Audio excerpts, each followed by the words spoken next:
Welcome, friend, to another journey together. Tonight, you'll explore timeless teachings that have guided countless people toward clarity and calm for millennia. Feel free to share where you're listening from and what time it is for you. I'll be sharing a carefully chosen series of Zen stories, simple on the surface, yet rich with deep truths that can reshape how you relate to anxiety, anger, and the constant pull of desire. These aren't just bedtime tales. They are sacred echoes from awakened minds, masters who discovered what many forget. Peace doesn't arise from changing the world, but from changing how we meet it. As one Zen saying goes, "When the mind is still, the universe surrenders." Through these stories, you'll begin to sense how this ancient insight can bring fresh transformation to your present-day life. As we move through each parable, you may find the edges of worry softening. The noise of your inner dialogue may begin to quiet. A natural stillness will begin to emerge, effortless, yet profound. These teachings have been carried across centuries in whispered conversations, in candlelit halls, in the stillness between breaths. Each story is like a lantern, casting light on a hidden corner of your inner world. Some will gently dissolve old patterns, others will leave you with questions more powerful than answers, and all will invite you back to the simplicity of being here, now. So settle in. Let the weight of your body be fully held. Take one slow, conscious breath, and as you release it, know that what you're about to hear is not random. These stories have been waiting to meet you. Let us now explore a story about the difference between seeing and truly experiencing. This is the tale of the blind calligrapher of Mount Furano. High in the misty peaks of Mount Furano stood an ancient temple, its weathered wooden beams holding centuries of prayer and meditation. Within these sacred walls lived a monk named Kenjiro, who had been blind since the moment of his birth. Yet despite never having seen a single character, brushstroke, or mountain vista, Kenjiro had become renowned throughout the land for his exquisite calligraphy. His reputation spread like ripples across still water, drawing students from distant provinces who would journey for weeks just to witness what many considered impossible. These pilgrims would sit in silent amazement as Kenjiro's brush moved across rice paper with fluid precision, each stroke emerging from some deep wellspring of understanding that seemed to flow directly through his hand. The characters he created possessed a quality that transcended mere technical skill. They seemed to breathe with life, to pulse with the very essence of what they represented. One autumn day, a famous calligraphy master named Hayashi arrived at the temple, his skepticism as sharp as the mountain air. He had heard the stories, of course, but found them impossible to believe. How can a blind man create beautiful characters? He demanded of the other monks, his voice cutting through the temple's peaceful atmosphere. This defies all logic. Show me this supposed miracle. When Kenjiro was summoned, he appeared with the gentle composure that marked all his movements. He prepared his inkstone with careful attention, grinding the black stick in slow, meditative circles until the liquid reached the perfect consistency. He selected his brush, testing its flexibility against his palm. But then, instead of beginning to write, he extended the brush toward his visitor. "Honored master," Kenjiro said with a respectful bow, "would you please write the character for mountain?" Hayashi took the brush with confident familiarity. His strokes were bold and sure, the product of decades of training and countless hours of practice. The character emerged on the paper, technically perfect, balanced, aesthetically pleasing by any conventional standard. Kenjiro ran his fingers across the dried ink, his sensitive touch reading the character like others might read a book. A subtle smile played at the corners of his mouth. "I can feel that you write as one who has looked at many mountains," he observed gently. "Your strokes show great technical mastery. But tell me, Venerable Master, have you ever been a mountain?" The question hung in the air like incense smoke. Hayashi frowned, puzzled by what seemed like nonsense. "What do you mean? How can a person be a mountain?" Kenjiro took back the brush, his fingers finding their familiar position around the bamboo handle. "When I write mountain," he explained, his voice soft but filled with quiet certainty, "I do not see its shape with my eyes. Instead, I become its stillness, that profound silence that dwells at the heart of stone. I feel its immense weight pressing down through countless layers of earth, its roots reaching toward the planet's molten core. I experience its peak touching the endless sky, where clouds gather and winds are born." As he spoke, Kenjiro's brush touched the paper. Hayashi watched, transfixed, as the character began to emerge. But this was unlike anything he had ever witnessed. The strokes seemed to grow from the paper itself, as if the mountain were pushing up through the white surface. Each line carried weight and presence. Each curve suggested vast geological time. The completed character seemed to possess actual depth, roots that disappeared into the paper's fiber, and a peak that somehow soared beyond the page's physical boundaries. "The character writes itself," Kenjiro concluded, setting down his brush. "I am merely the mountain's temporary hand." The Buddha once said, "Three things cannot be long hidden: the sun, the moon, and the truth."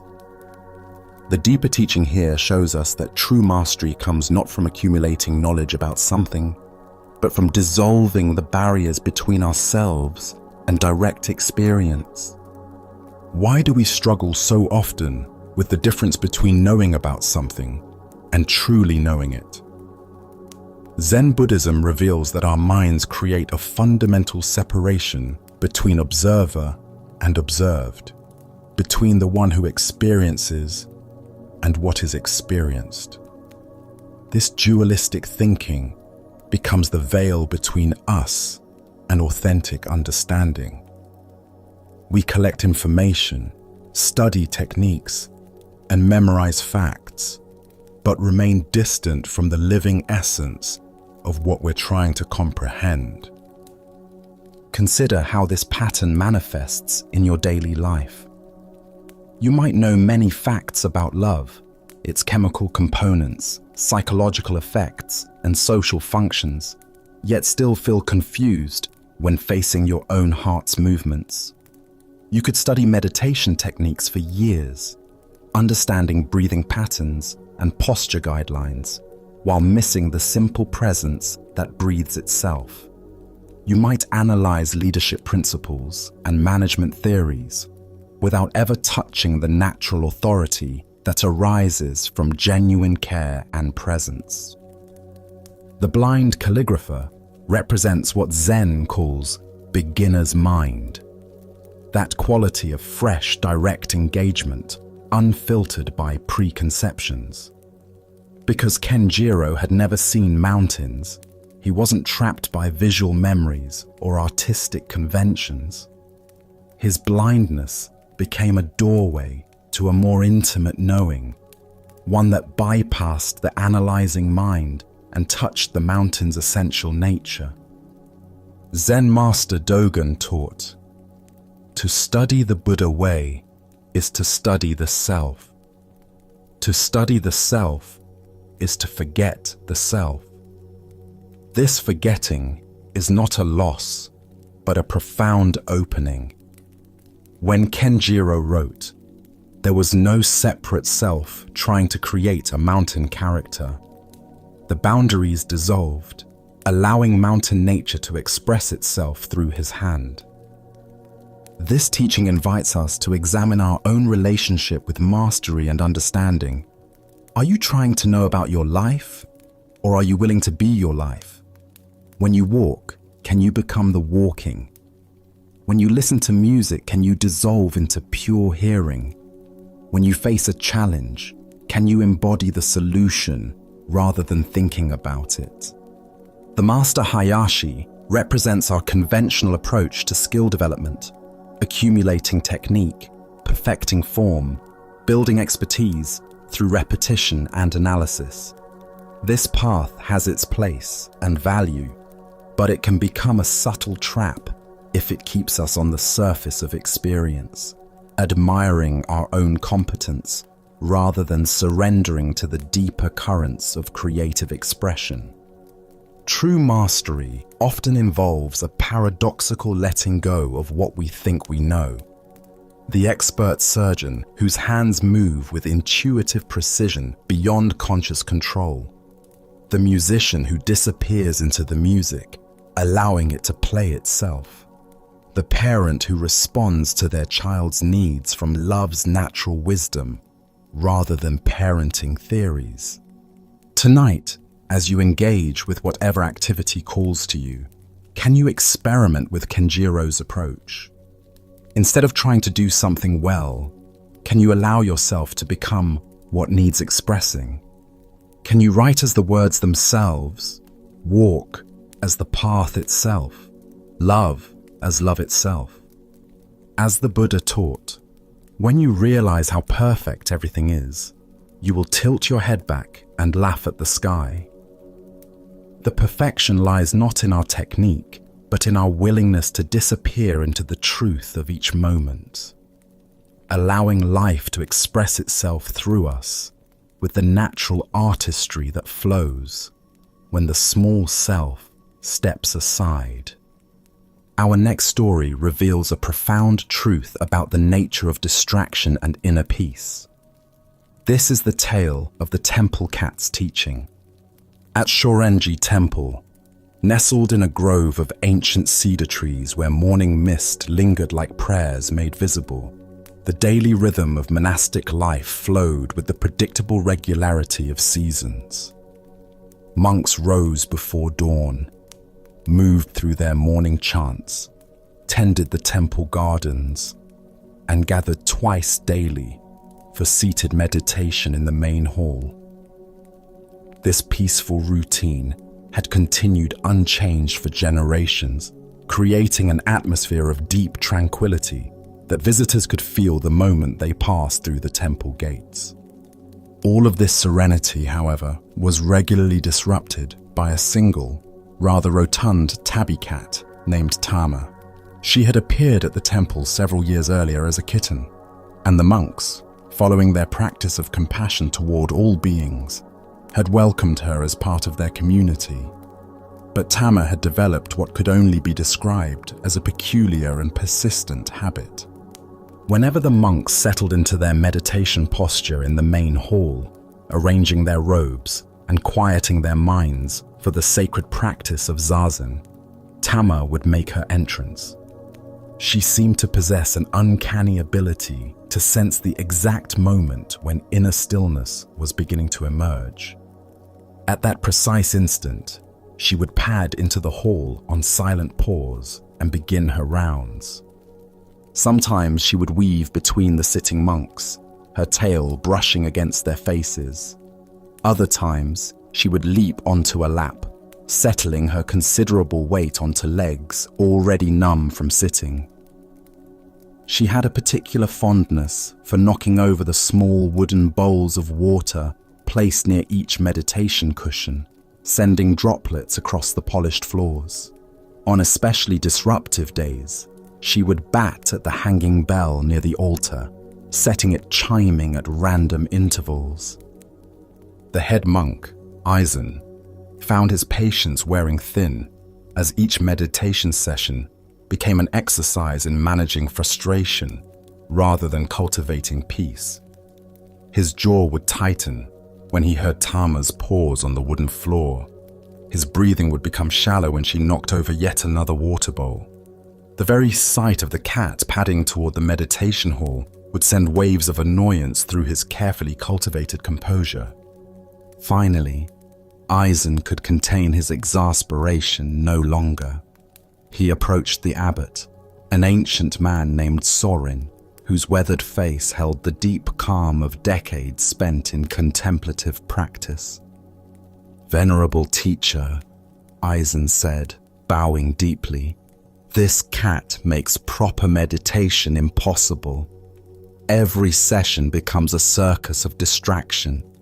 We must remove her from the hall if we are to maintain the sacred atmosphere necessary for our practice." Abbot Sorin listened with the patient attention he brought to all matters, great and small. When Eisen finished speaking, the old teacher smiled with gentle amusement. "Tomorrow morning," he said quietly, "let us try an experiment. Instead of fighting Tama's disruptions, instruct each monk to simply continue meditating no matter what she does. Tell them to treat her actions as they would treat any other arising phenomenon in meditation, with awareness but without resistance."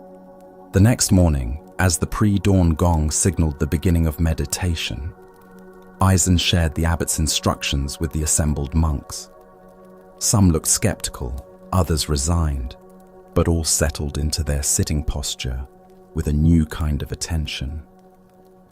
They would meet whatever came with presence rather than reactivity. As if summoned by some invisible signal, Tama appeared at the entrance to the hall.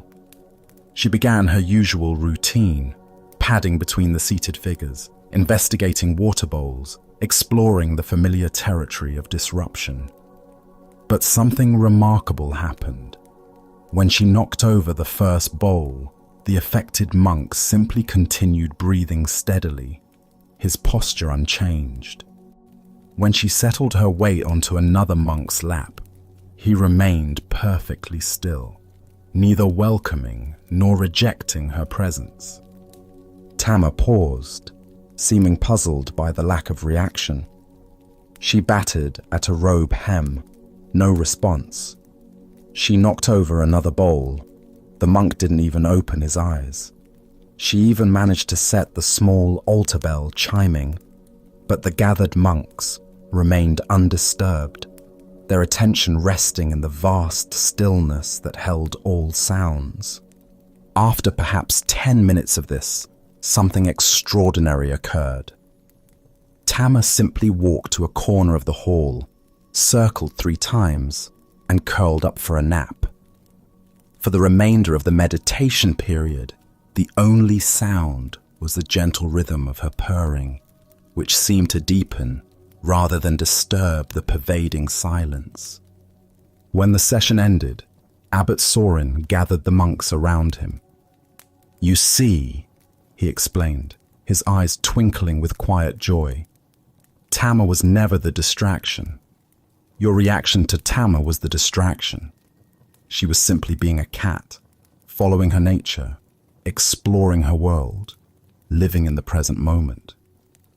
Once you learned to be simply monks, accepting what arose without resistance, she had nothing to disrupt." From that day forward, Tama became known as the most peaceful temple cat in the entire province, though she had not changed her behavior in the slightest. Buddha's wisdom reminds us, you will not be punished for your anger. You will be punished by your anger. This ancient teaching illuminates the heart of Tama's lesson, that suffering comes not from external circumstances, but from our resistance to what is. How often do we blame our inner turmoil on outside conditions? The noisy neighbor who disrupts our peace, the slow driver who triggers our impatience, the crying baby on the airplane who ruins our tranquility, the demanding boss who destroys our calm. Like the monks before their awakening, we point to external distractions as the source of our suffering, missing the deeper truth that our resistance is creating the problem.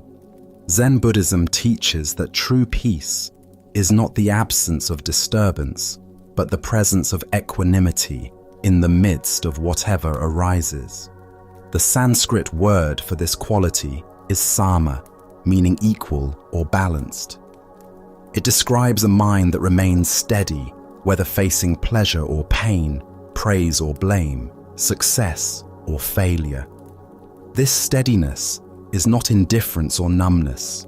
It's a vibrant, aware responsiveness that doesn't get caught in the endless cycle of attraction and aversion. Consider your own patterns of reactivity. Notice how your peace depends on external conditions aligning with your preferences. You feel calm when your environment is quiet, but agitated when it's noisy. You experience tranquility when people behave as you expect, but frustration when they don't. You find serenity when your schedule flows smoothly, but stress when unexpected disruptions arise. This conditional peace is inherently fragile because it depends on controlling circumstances that are largely beyond our influence. The world will not rearrange itself to accommodate our preferences. Cats will continue being cats. People will continue being people. Life will continue presenting us with an endless variety of experiences, many of which will not match our desires for how things should be. The deeper freedom comes from discovering what Zen calls our original nature. That fundamental awareness that remains undisturbed regardless of what appears within it. Just as the sky is not affected by the clouds that pass through it, this essential consciousness is not damaged by the thoughts, emotions, and sensations that arise and dissolve within it. Thich Nhat Hanh taught, "Thanks to impermanence, everything is possible." The very fact that all experiences are temporary, including our reactions to them, creates the space for a different relationship with difficulty. When we truly understand that this too shall pass, we can meet challenging moments with greater spaciousness. The monks' transformation occurred when they stopped trying to create perfect conditions for peace and instead learned to find peace within imperfect conditions. This shift from controlling to accepting, from resisting to allowing, opens the door to a stability that external circumstances cannot touch. This doesn't mean becoming passive or failing to take appropriate action when needed. If Tama had been genuinely destructive rather than merely disruptive, practical measures would have been warranted. The wisdom lies in distinguishing between situations that require external change and those that call for internal acceptance. Tonight, as you notice the various cats in your life, the small irritations, unexpected disruptions, and minor annoyances that disturb your preferred state of mind, can you experiment with the monk's approach? Instead of immediately trying to fix, avoid, or eliminate what troubles you, can you first observe your own reaction? Can you breathe with whatever arises, neither pushing it away nor clinging to it? As the Buddha taught, peace comes from within. Do not seek it without. The peace we seek is not hiding somewhere else, waiting for conditions to improve. It's available right here, right now, in the midst of whatever Tama happens to be doing in your life today. Let us continue our journey with a story about the transformative power of generosity in the face of apparent impossibility. This is the merchant's impossible delivery. In the bustling merchant quarter of a prosperous mountain town, where the sound of coins and conversation filled the air from dawn to dusk, lived a rice trader named Ichiro. He had built his reputation on reliability, always delivering his grain exactly when promised, regardless of weather or difficulty. His word was his bond, and his success depended entirely on this trust that he had cultivated over many years of honest dealing. One early spring morning, Ichiro received an urgent order from a village high in the mountain passes. The message was desperate.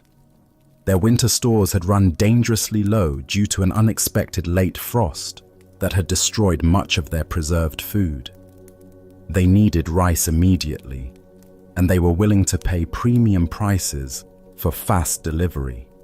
For Ichiro, this represented not only significant profit, but also the chance to help people in genuine need. He loaded his strongest mules with the finest rice from his warehouse and set out before dawn, determined to reach the village within 2 days.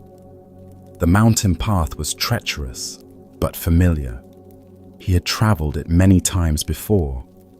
What he had not anticipated was the information that reached him from other travelers. The main pass was now controlled by a band of desperate men who had turned to highway robbery as their own villages faced starvation. As Ichiro approached the narrow mountain defile where the bandits reportedly waited, his mind raced through impossible calculations. If he turned back, the rice would indeed spoil before he could find another route. The spring weather was warming, and grain could not survive long in such conditions.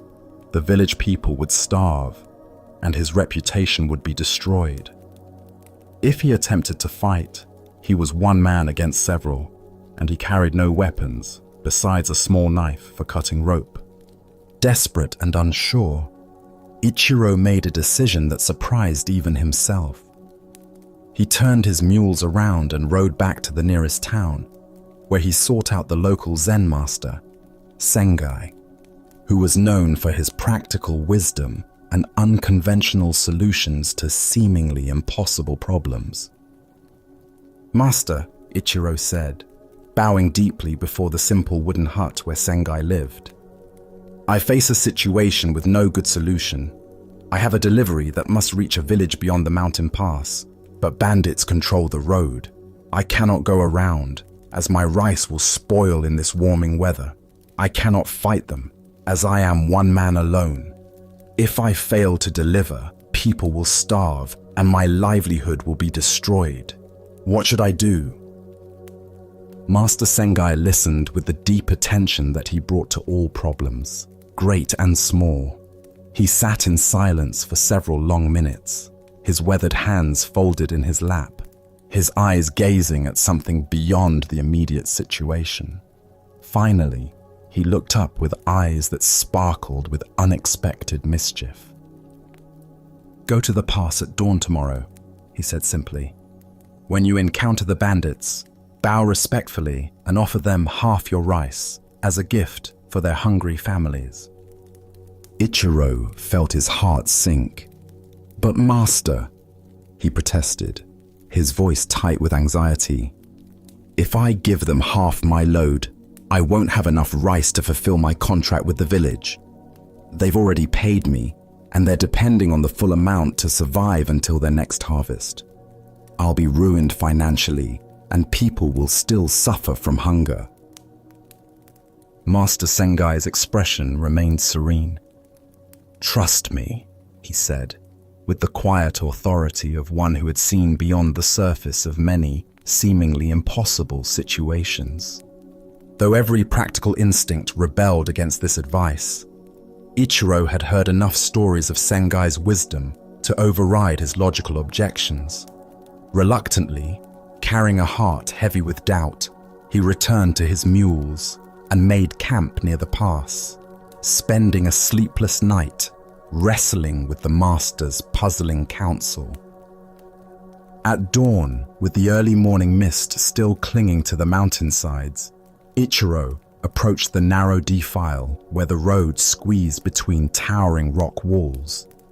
As expected, 3 rough-looking men emerged from behind boulders, blocking his path. Their clothes were patched and worn, their faces gaunt with hunger, but their eyes held the desperate hardness of people pushed beyond their limits. before they could issue any demands or threats, Ichiro dismounted from his lead mule and bowed deeply. "Good morning, friends," he said, his voice steady despite his racing heart. "I am bringing rice to the village beyond this pass. Would you accept half of my load as a gift for your families?" The three men looked at each other in complete bewilderment. This was clearly not how these encounters typically unfolded. The leader, a man with graying hair and intelligent eyes, despite his fierce appearance, stepped forward suspiciously. "What kind of trick is this?" he demanded, his hand moving instinctively toward the knife at his belt. "Merchants don't offer gifts to bandits. What are you really planning?" "No trick at all," Ichiro replied, meeting the man's eyes with genuine sincerity. "I simply thought that you and your families might be hungry. If you're blocking this road, you probably have good reason." A long silence followed, broken only by the sound of wind moving through the mountain peaks. The three men exchanged glances, some unspoken communication passing between them. Finally, the leader's suspicious expression began to soften, replaced by something that looked almost like wonder. "You're either the bravest man I've ever met," he said slowly, "or the most foolish." Then, unexpectedly, he began to laugh, not with mockery, but with genuine amusement, and what sounded remarkably like relief. "Very well, stranger. We'll help you unload half your rice, but I must tell you something that makes this situation rather interesting." As the four men worked together to transfer half of Ichiro's cargo to the bandits' simple packs, the leader continued his explanation. "The village you're traveling to, those are our families, our wives, our children, our elderly parents. We've been trying to get food to them for weeks, but we had no money to buy supplies. So he gestured helplessly at their makeshift roadblock. "We became what we never thought we'd become." Understanding dawned on Ichiro like sunrise breaking over the mountains. Not only would he complete his original delivery, but these men would ensure that the rice reached the village safely. When he arrived at his destination, he was paid not only the original contract price by the grateful villagers, but also received an additional payment from the former bandits for reuniting them with their families and helping them find a way home with dignity intact. As the Buddha observed, generosity brings happiness at every stage of its expression. What emerges from this story is a profound teaching about the creative power of giving in situations that seem to demand taking or withholding. Why do we instinctively hoard when facing scarcity? Zen Buddhism points to a fundamental misunderstanding about the nature of abundance and security. Our conditioned mind operates from what psychologists call scarcity thinking, the belief that there is never enough, that we must protect what we have, and that another's gain necessarily means our loss. This mindset creates the very limitations it fears. Consider how this pattern manifests in your daily experience. When you feel pressed for time, you become stingy with attention, rushing through conversations and missing opportunities for genuine connection. When you worry about money, you may withhold generosity that could actually open new avenues of prosperity. When you fear criticism, you may hold back authentic expression that could invite the very acceptance you crave. The merchant's story reveals what happens when we act from abundance rather than scarcity, even when external circumstances suggest caution. Ichiro's willingness to give away half his rice came not from naive optimism, but from trust in a deeper principle, that genuine generosity creates unexpected connections and reveals hidden possibilities. Zen teacher Suzuki Roshi said, "Each of you is perfect the way you are, and you can use a little improvement." This paradox applies to our resources as well. We always have enough for what truly needs to be done, and we can always find ways to share more than we thought possible.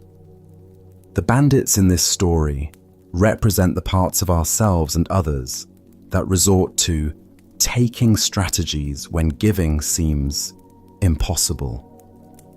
When we feel desperate for attention, security, recognition, or love, we may become emotional bandits, trying to extract from others what we believe we lack. But like the hungry men blocking the mountain pass, these strategies often separate us from the very thing we're seeking. Notice how the merchant's approach transformed the entire dynamic. By offering what the bandits were preparing to take, he dissolved the artificial barrier between giver and receiver. The bandits became allies, the impossible delivery became inevitable, and everyone's needs were met more fully than anyone had imagined possible. This doesn't mean being naive about genuine danger or giving away resources needed for basic survival. Wisdom includes discernment about when and how to be generous. But it does suggest that our first impulse toward protection and withholding may blind us to creative possibilities that become visible only when we lead with openness.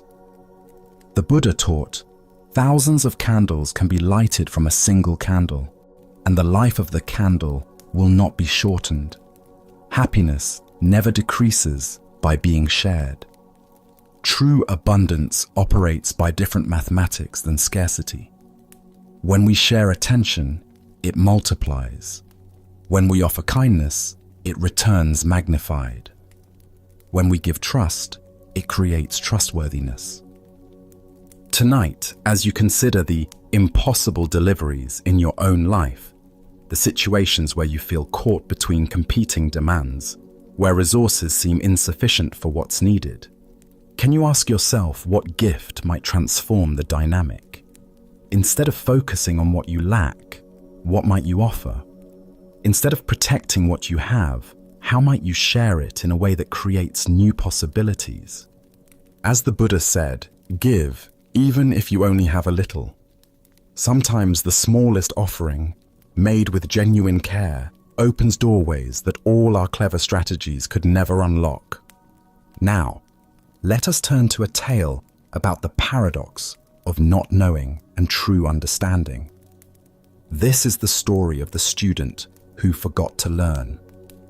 At the respected Daikoji monastery, perched on a hillside where ancient pines whispered secrets to the wind, the daily routine of study and practice had remained unchanged for centuries.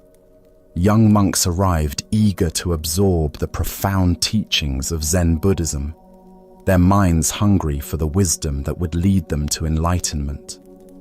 They memorized sutras with dedication, debated philosophical points with passion, and competed quietly to demonstrate their growing understanding to their teachers. Among these earnest students was a young man named Myoan, whose presence had become something of a puzzle to everyone at the monastery. While his fellow students progressed through their studies with visible accomplishment, memorizing complex teachings within weeks, grasping the subtle meanings of koans within months, and advancing steadily through the various levels of understanding, Myoan seemed to comprehend virtually nothing at all.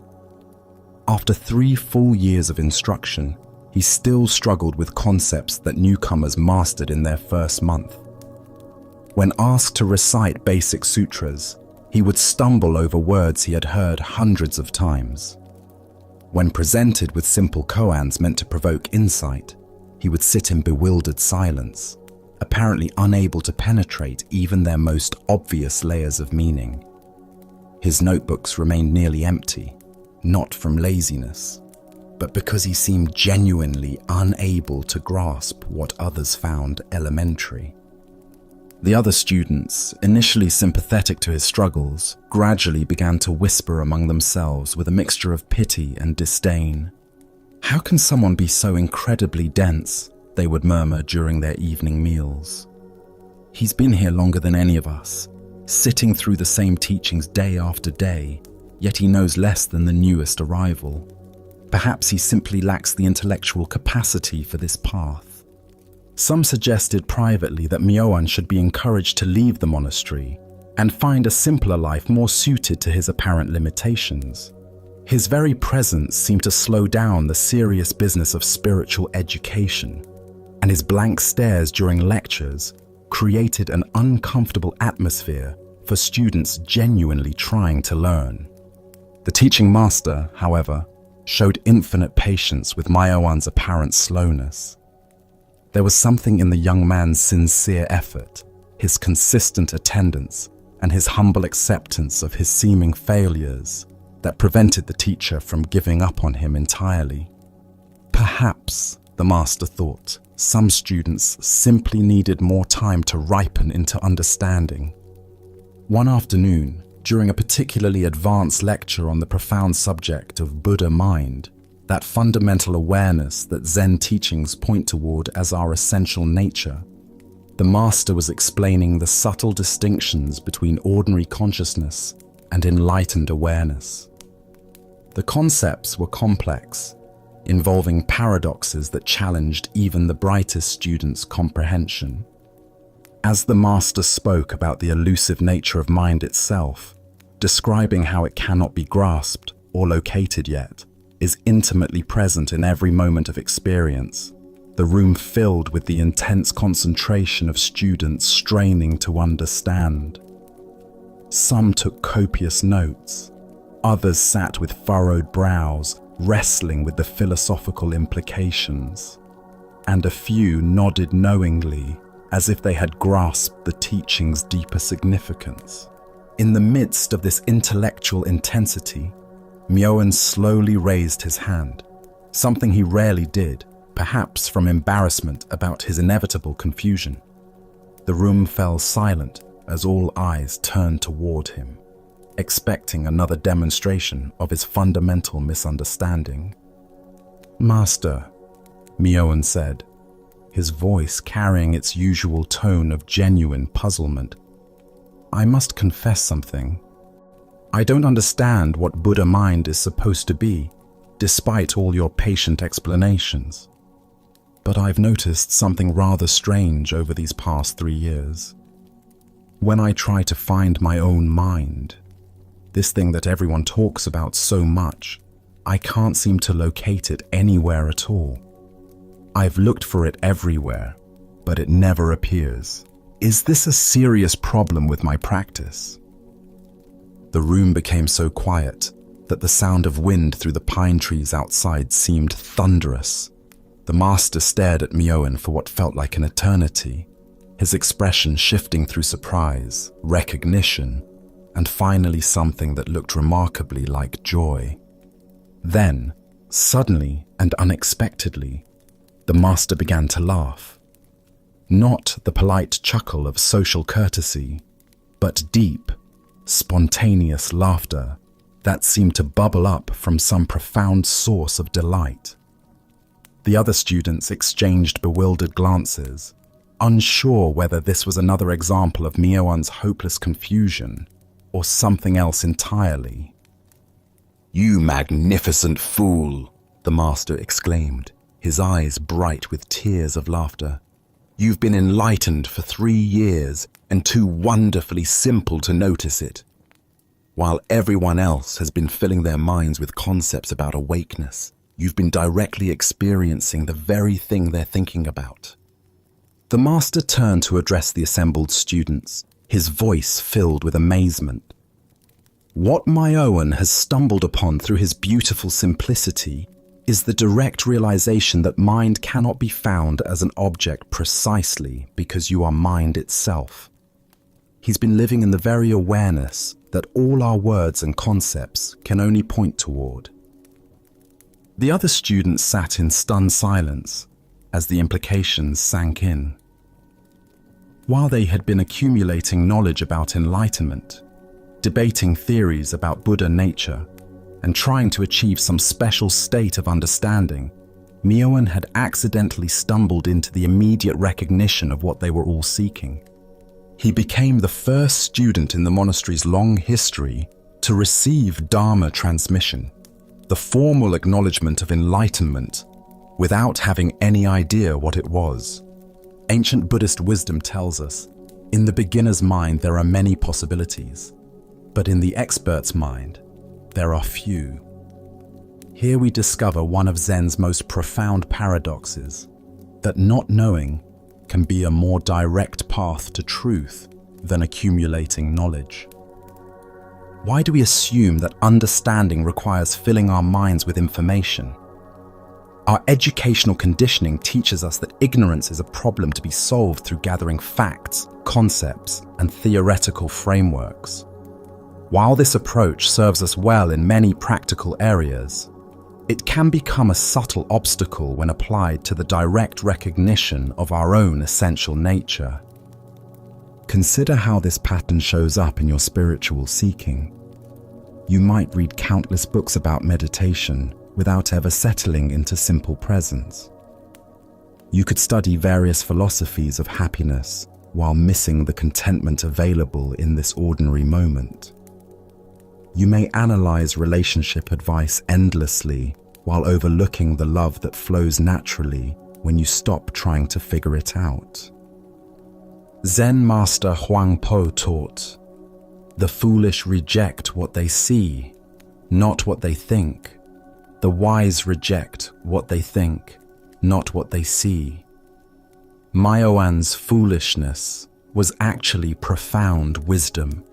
He trusted his direct experience over conceptual understanding. When he couldn't find his mind despite everyone's theories about it, he reported this honestly rather than pretending to understand something he hadn't actually experienced.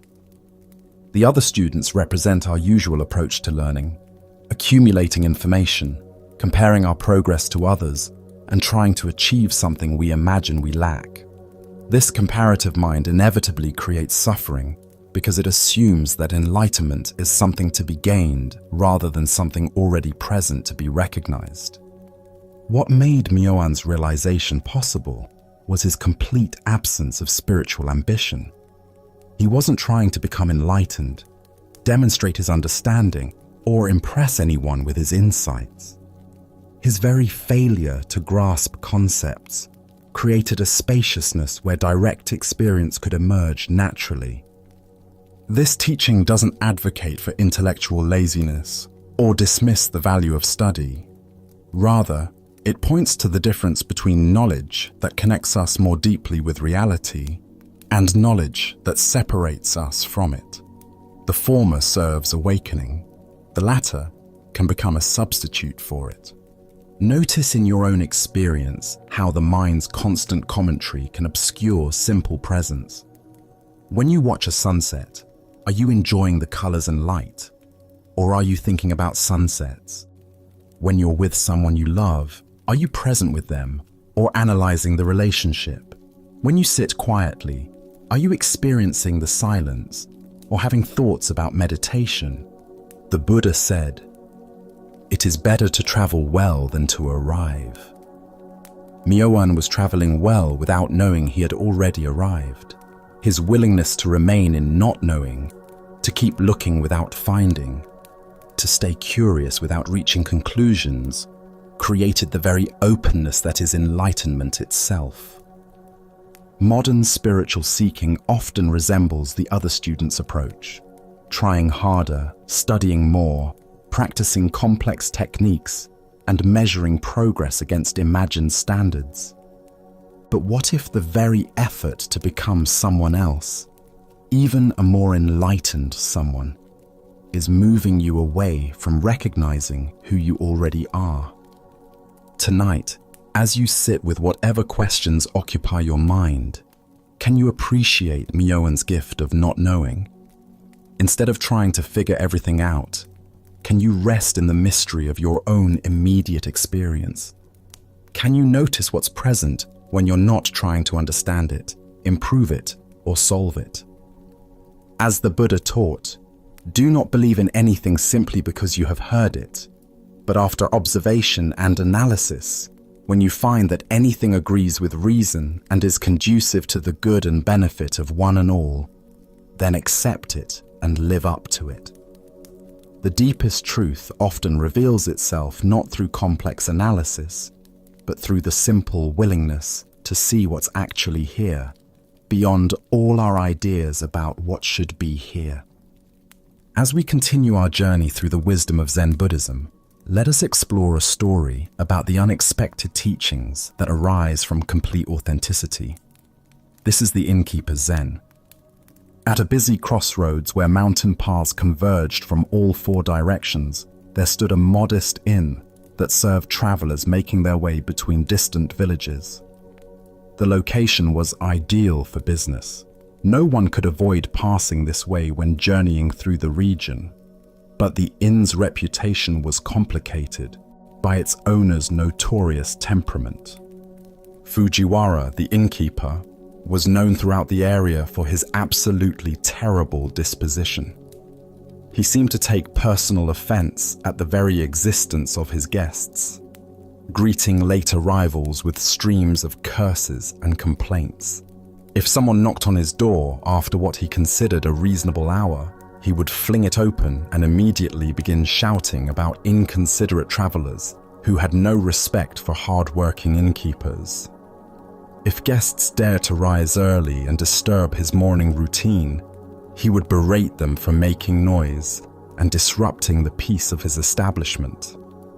Despite the steady flow of travelers who had no choice but to stay at his inn, Fujiwara managed to make virtually everyone miserable during their visits. He would slam down their meals with obvious resentment, mutter under his breath about the impossibility of pleasing demanding guests, and generally create an atmosphere of tension that made even the most exhausted travelers eager to leave at first light. One particularly stormy evening in late autumn, when the wind howled through the mountain passes and rain lashed the inn's wooden shutters, a traveling monk appeared at Fujiwara's door. The monk was soaked to the skin, his simple robes clinging to his thin frame, and his sandaled feet were caked with mud from the treacherous mountain paths. Fujiwara opened the door with his usual scowl, taking in the monk's bedraggled appearance with obvious displeasure. "Another one," he muttered, stepping aside grudgingly to let the monk enter. "I suppose you'll be wanting a room and expecting me to provide dry clothes and a hot meal as well. And don't you dare track that mud through my clean inn." The monk bowed politely, water still dripping from his travel hat.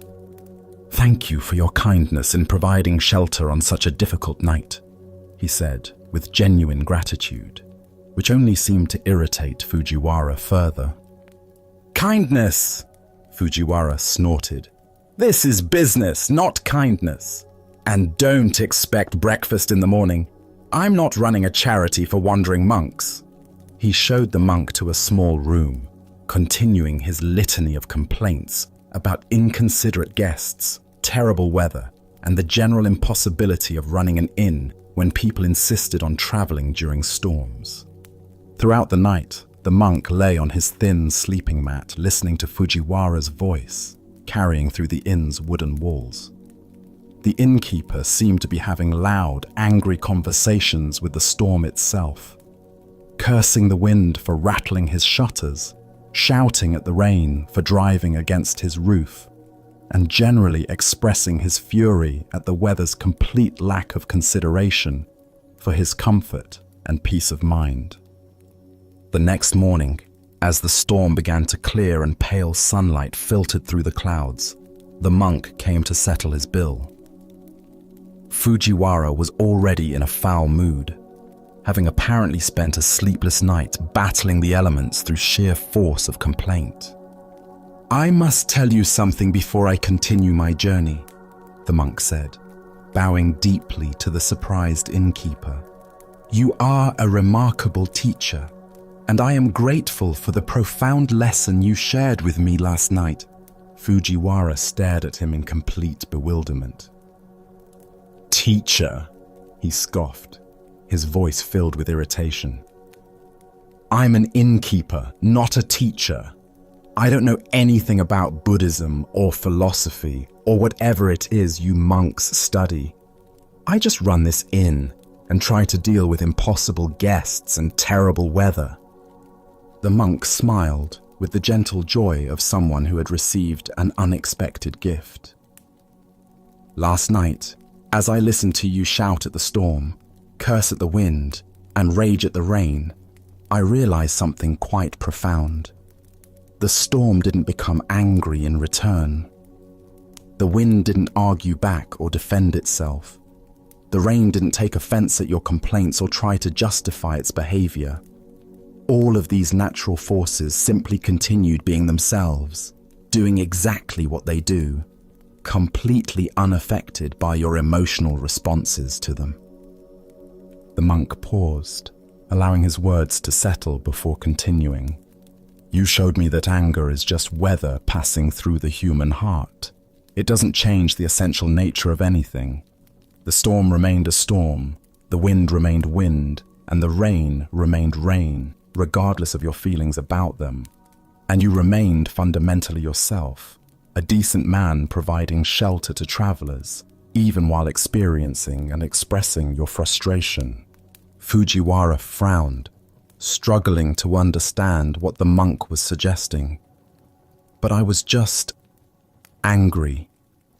I don't like storms. I don't like being kept awake. And I don't like my routine being disrupted. What's remarkable about that?" "Exactly," the monk replied, his eyes bright with appreciation. "Pure, honest anger, without pretense or spiritual philosophy overlaying it. You weren't trying to be wise or enlightened or anything other than exactly what you were feeling in each moment. Very refreshing. Most people try to hide their emotions behind spiritual concepts or social politeness. You simply let your feelings be completely themselves, just as the storm let itself be completely a storm." The monk shouldered his simple traveling pack and prepared to continue his journey. "You taught me something I hadn't understood before, that accepting our emotions completely, letting them be exactly what they are without resistance or judgment, might be the first step toward moving beyond their control over us. Thank you for your authentic teaching." After the monk disappeared down the mountain path, Fujiwara stood in his doorway for a long time, pondering this strange encounter. He had never thought of his bad temper as anything other than a character flaw, something that made him unpleasant to be around and probably drove away potential customers.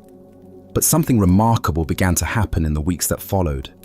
His anger, oddly enough, began to fade, not because he was trying to suppress it or replace it with artificial kindness, but because he had finally accepted it completely. He discovered that fighting his own temperament had been like shouting at the storm, exhausting and ultimately futile. When he stopped resisting his natural responses, they began to transform themselves. Buddha spoke of this when he said, "What you resist persists. What you accept transforms." The heart of this lesson lies in understanding the difference between experiencing our emotions and being imprisoned by them. Why do we struggle so intensely with our own emotional weather? Zen Buddhism points to our fundamental misunderstanding about the nature of feelings. We believe that emotions define us, that anger makes us angry people, that sadness makes us sad people, that fear makes us fearful people. This identification creates a secondary layer of suffering as we judge ourselves for having human responses to difficult circumstances. Consider how this pattern operates in your daily experience. When irritation arises, you might immediately begin an internal commentary. "I shouldn't feel this way. This is unspiritual. If I were more evolved, I wouldn't react like this." This resistance to your natural response creates tension and often prolongs the very emotion you're trying to escape. The innkeeper's story reveals what happens when we stop fighting our inner weather. Fujiwara wasn't trying to be angry.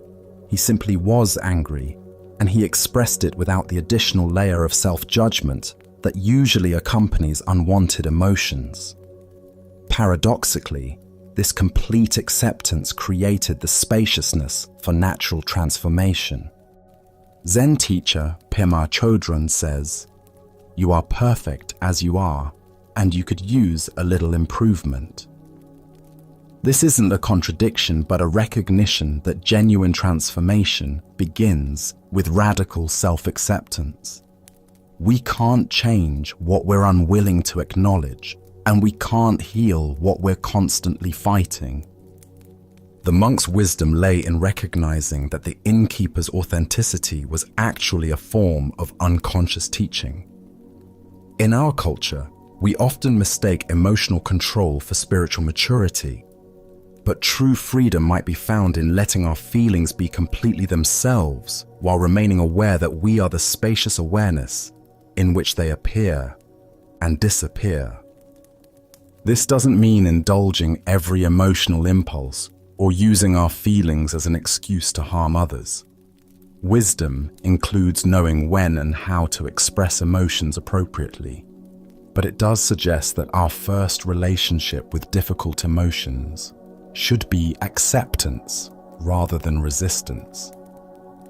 Notice how the innkeeper's anger was actually honest communication with reality. He didn't like storms, disrupted sleep, or muddy floors, and he said so directly. There was no pretense, no spiritual bypassing, no attempt to be someone he wasn't. This authenticity, rough as it appeared, created space for genuine transformation. The storm in the story represents all the circumstances in our lives that don't match our preferences.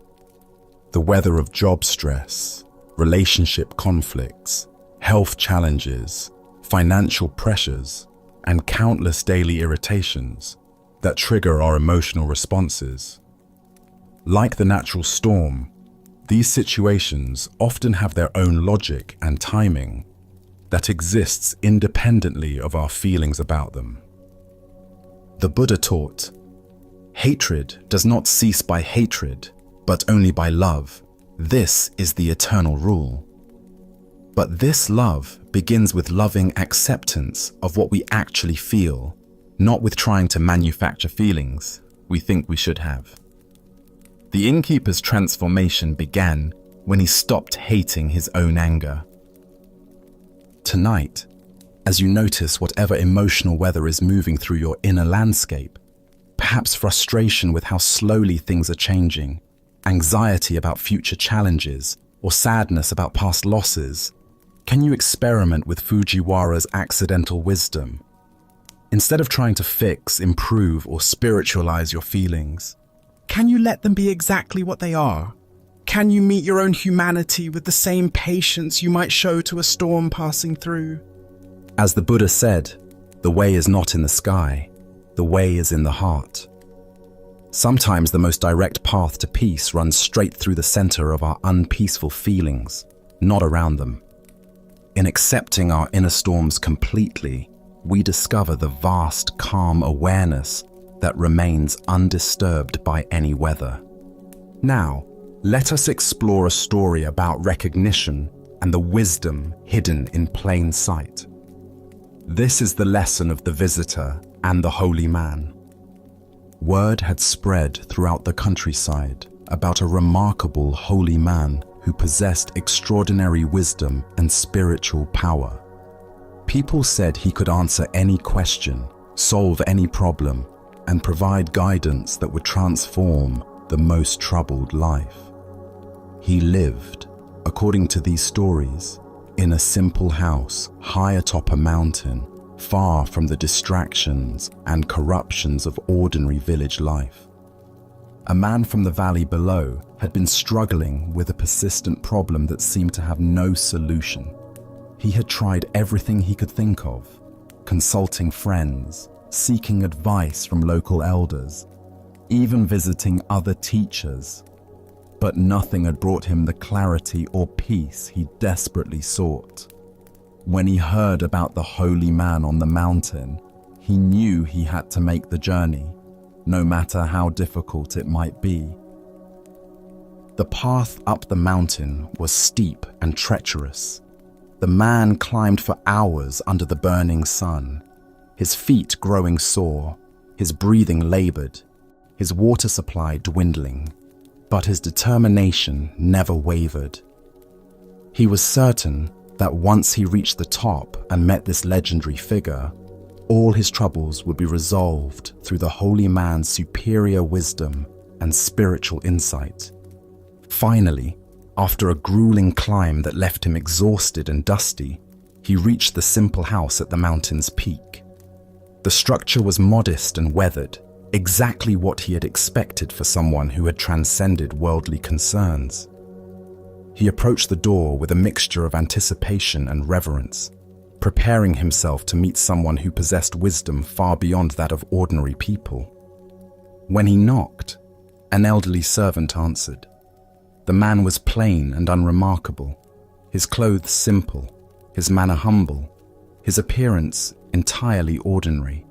He looked like any of a dozen servants the visitor might encounter in his own village.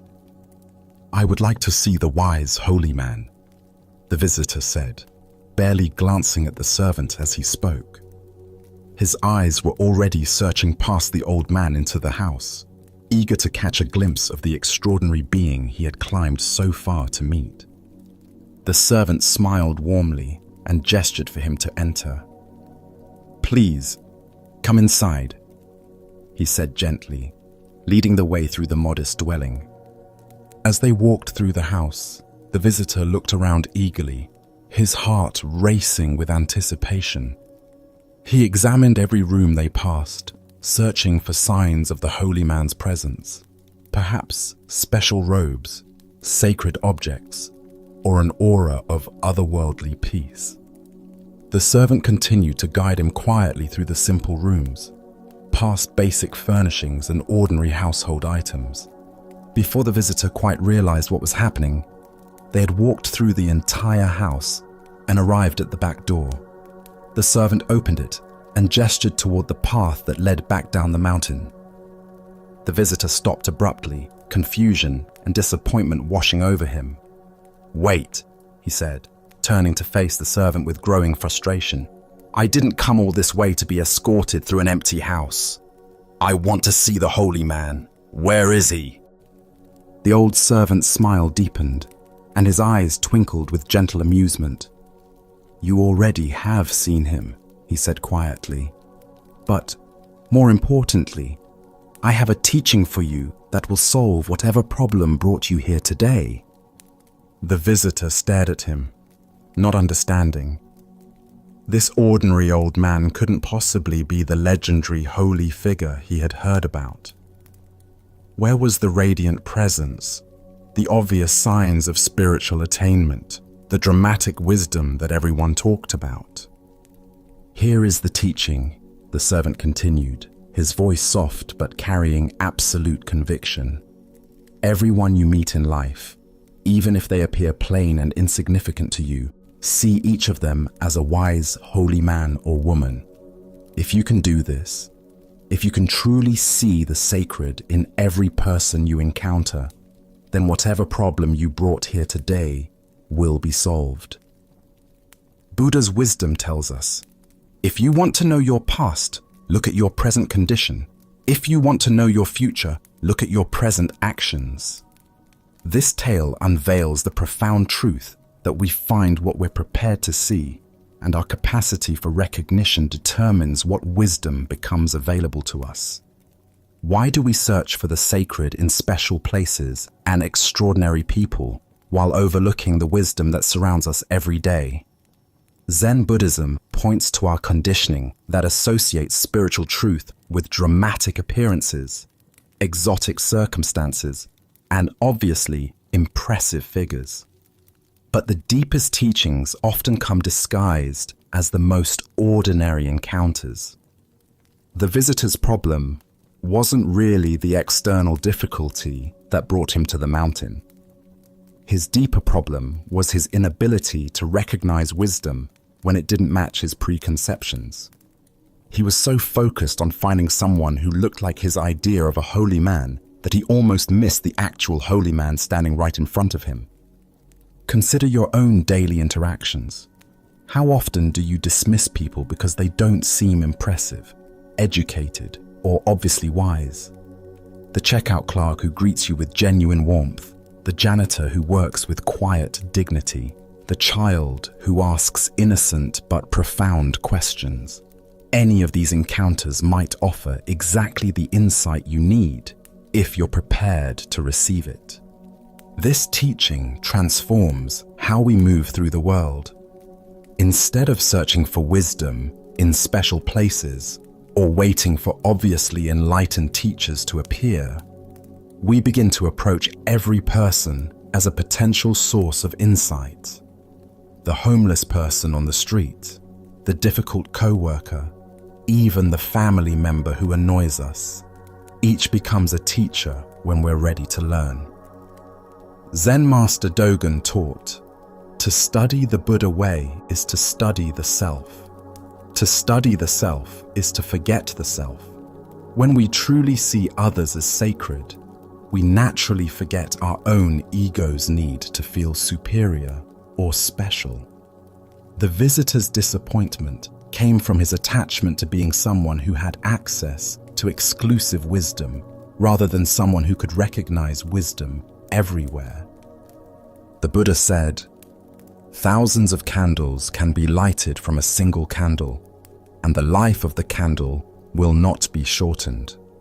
Happiness never decreases by being shared." Every person carries this same capacity to kindle understanding in others, but only when we approach them with the recognition that they might have something valuable to offer. Look deeply at your current relationships and daily encounters. Where might you be overlooking wisdom because it comes in an ordinary package? What would change in your interactions if you truly treated every person as someone who might be a disguised holy man or woman?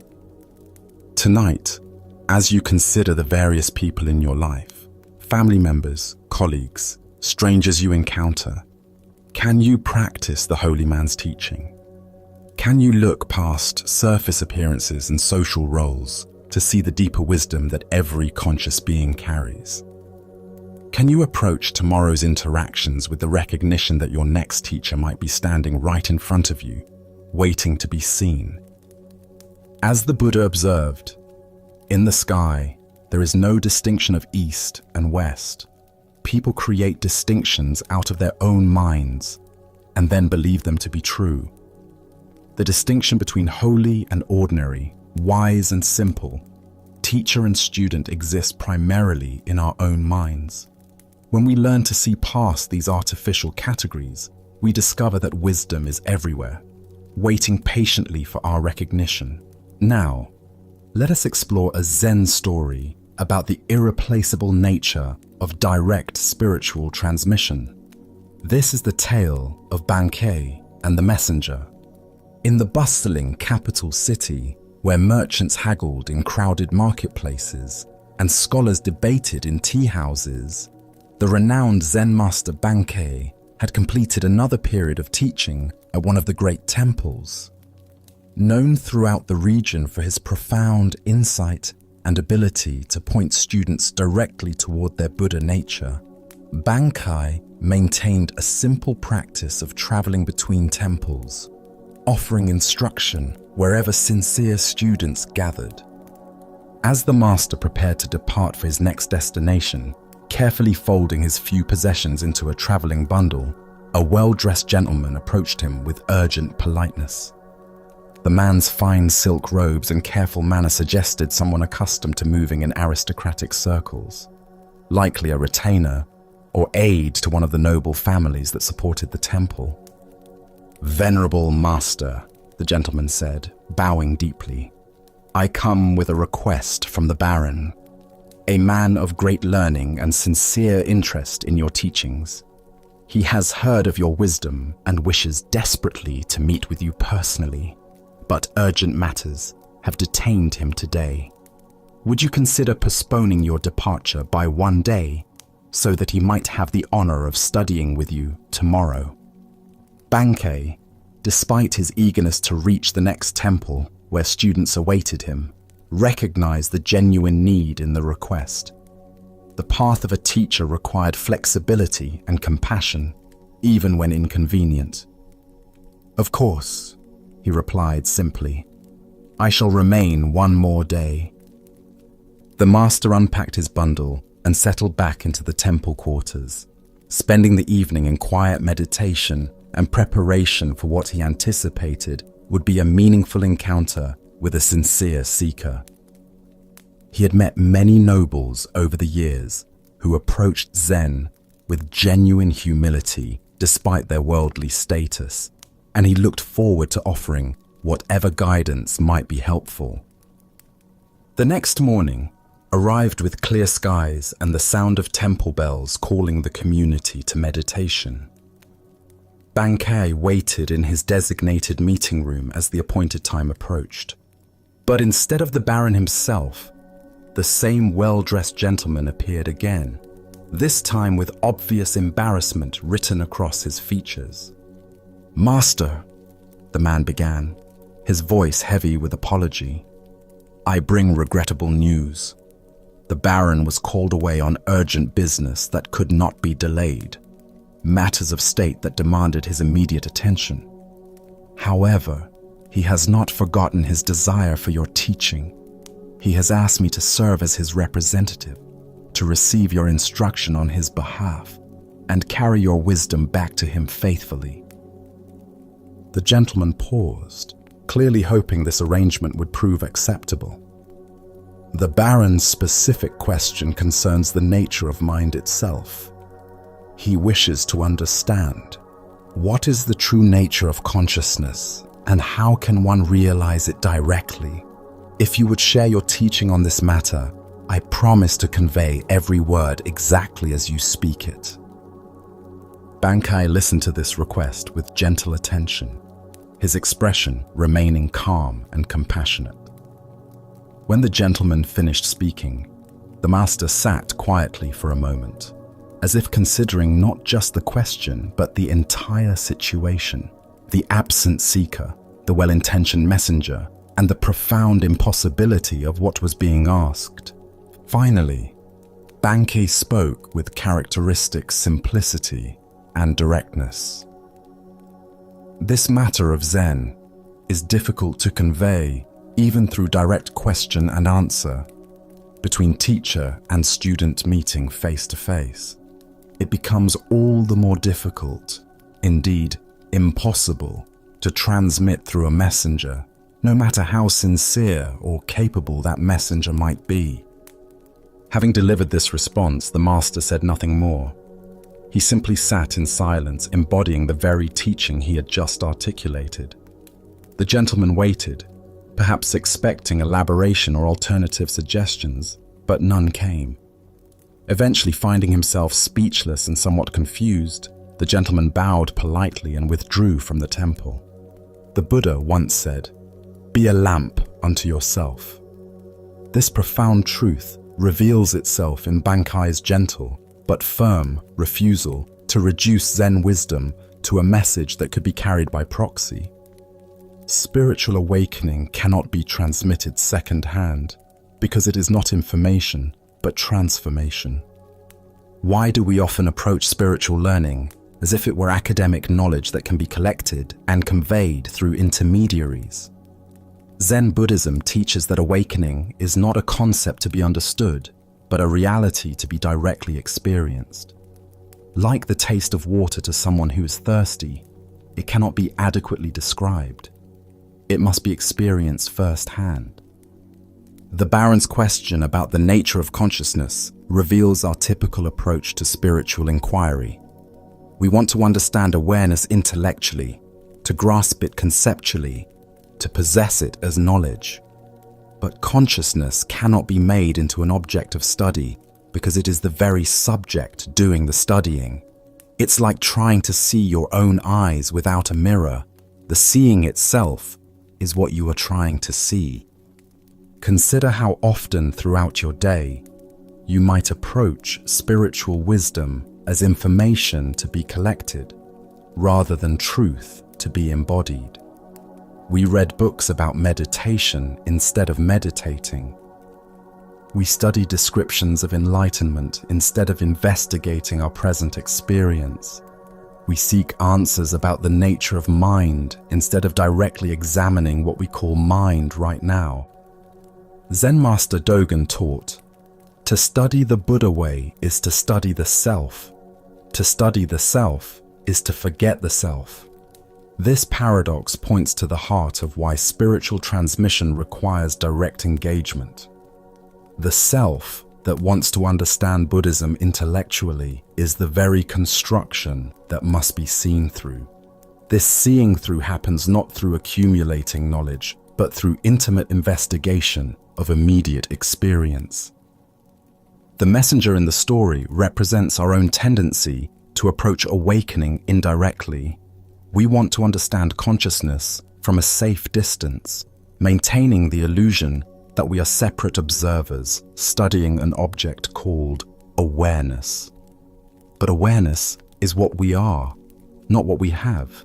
It cannot be possessed, understood, or transmitted because we are expressions of it.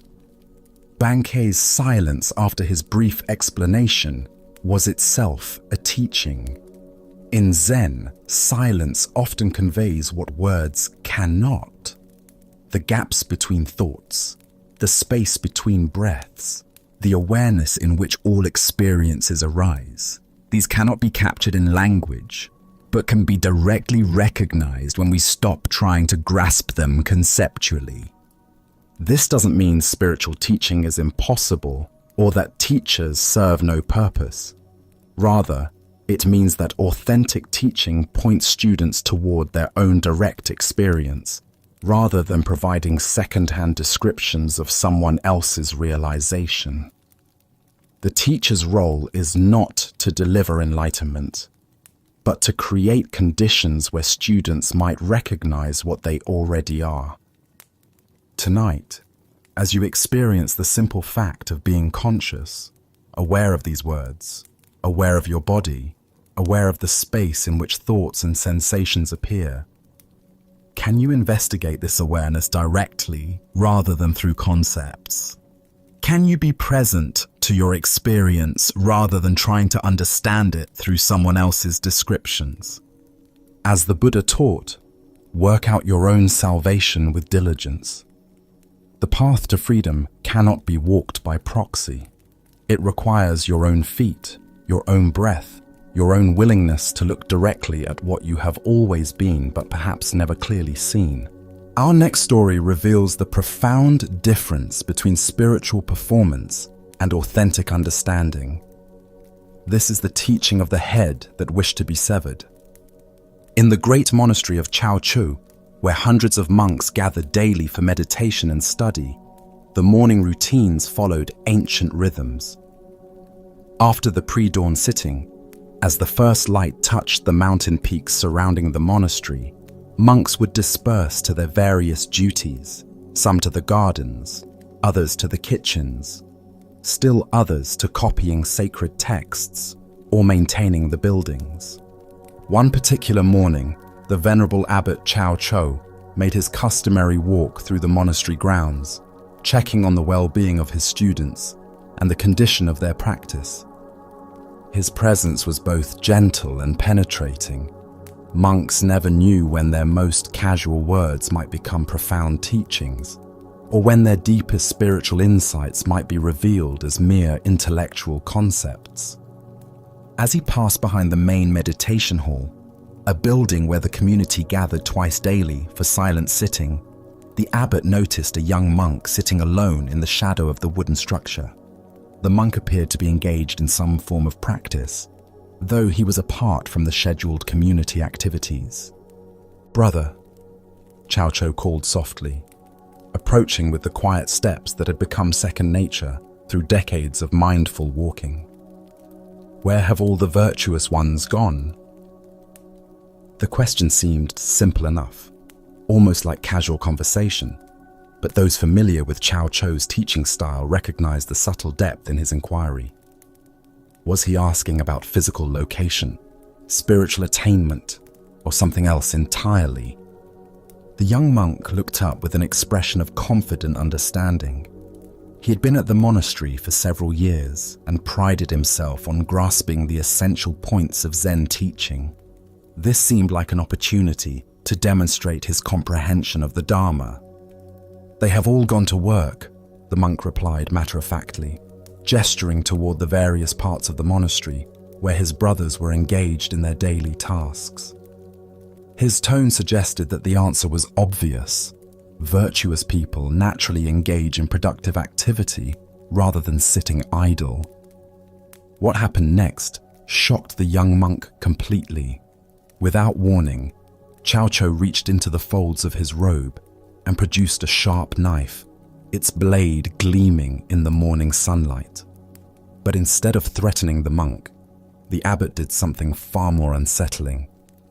With complete calmness, Cao Chou stretched out his own neck, exposing his throat to the blade, and handed the knife to the bewildered young monk. His voice remained gentle and conversational, as if he were making the most reasonable request in the world. "My responsibilities as abbot are many and demanding," he said with apparent sincerity. "I wonder if you could please cut off my head for me. It would be such a help in managing my duties." The young monk's eyes widened in horror. His hands trembled as he stared at the knife now in his possession and the exposed neck of his revered teacher.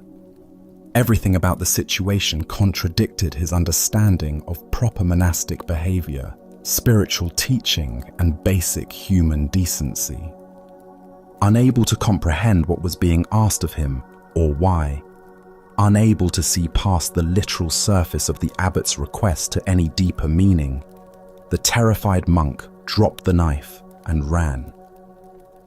His feet carried him far from the meditation hall, far from the incomprehensible scene, his mind reeling with confusion and fear.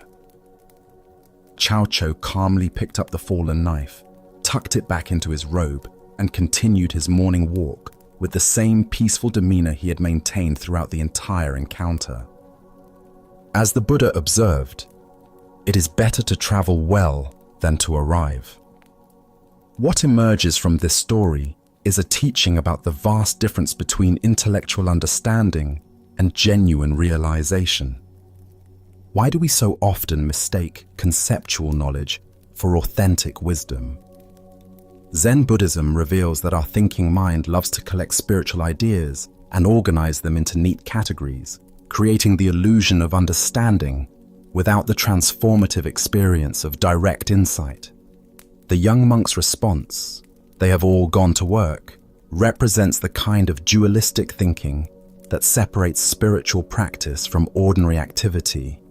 His answer implied that virtue lies in doing productive tasks rather than sitting idly, revealing his assumption that awakened activity and rest exist in opposition to each other. But Cao Chou's teaching cuts much deeper than this surface interpretation. By offering his neck to the knife, he was asking a profound question.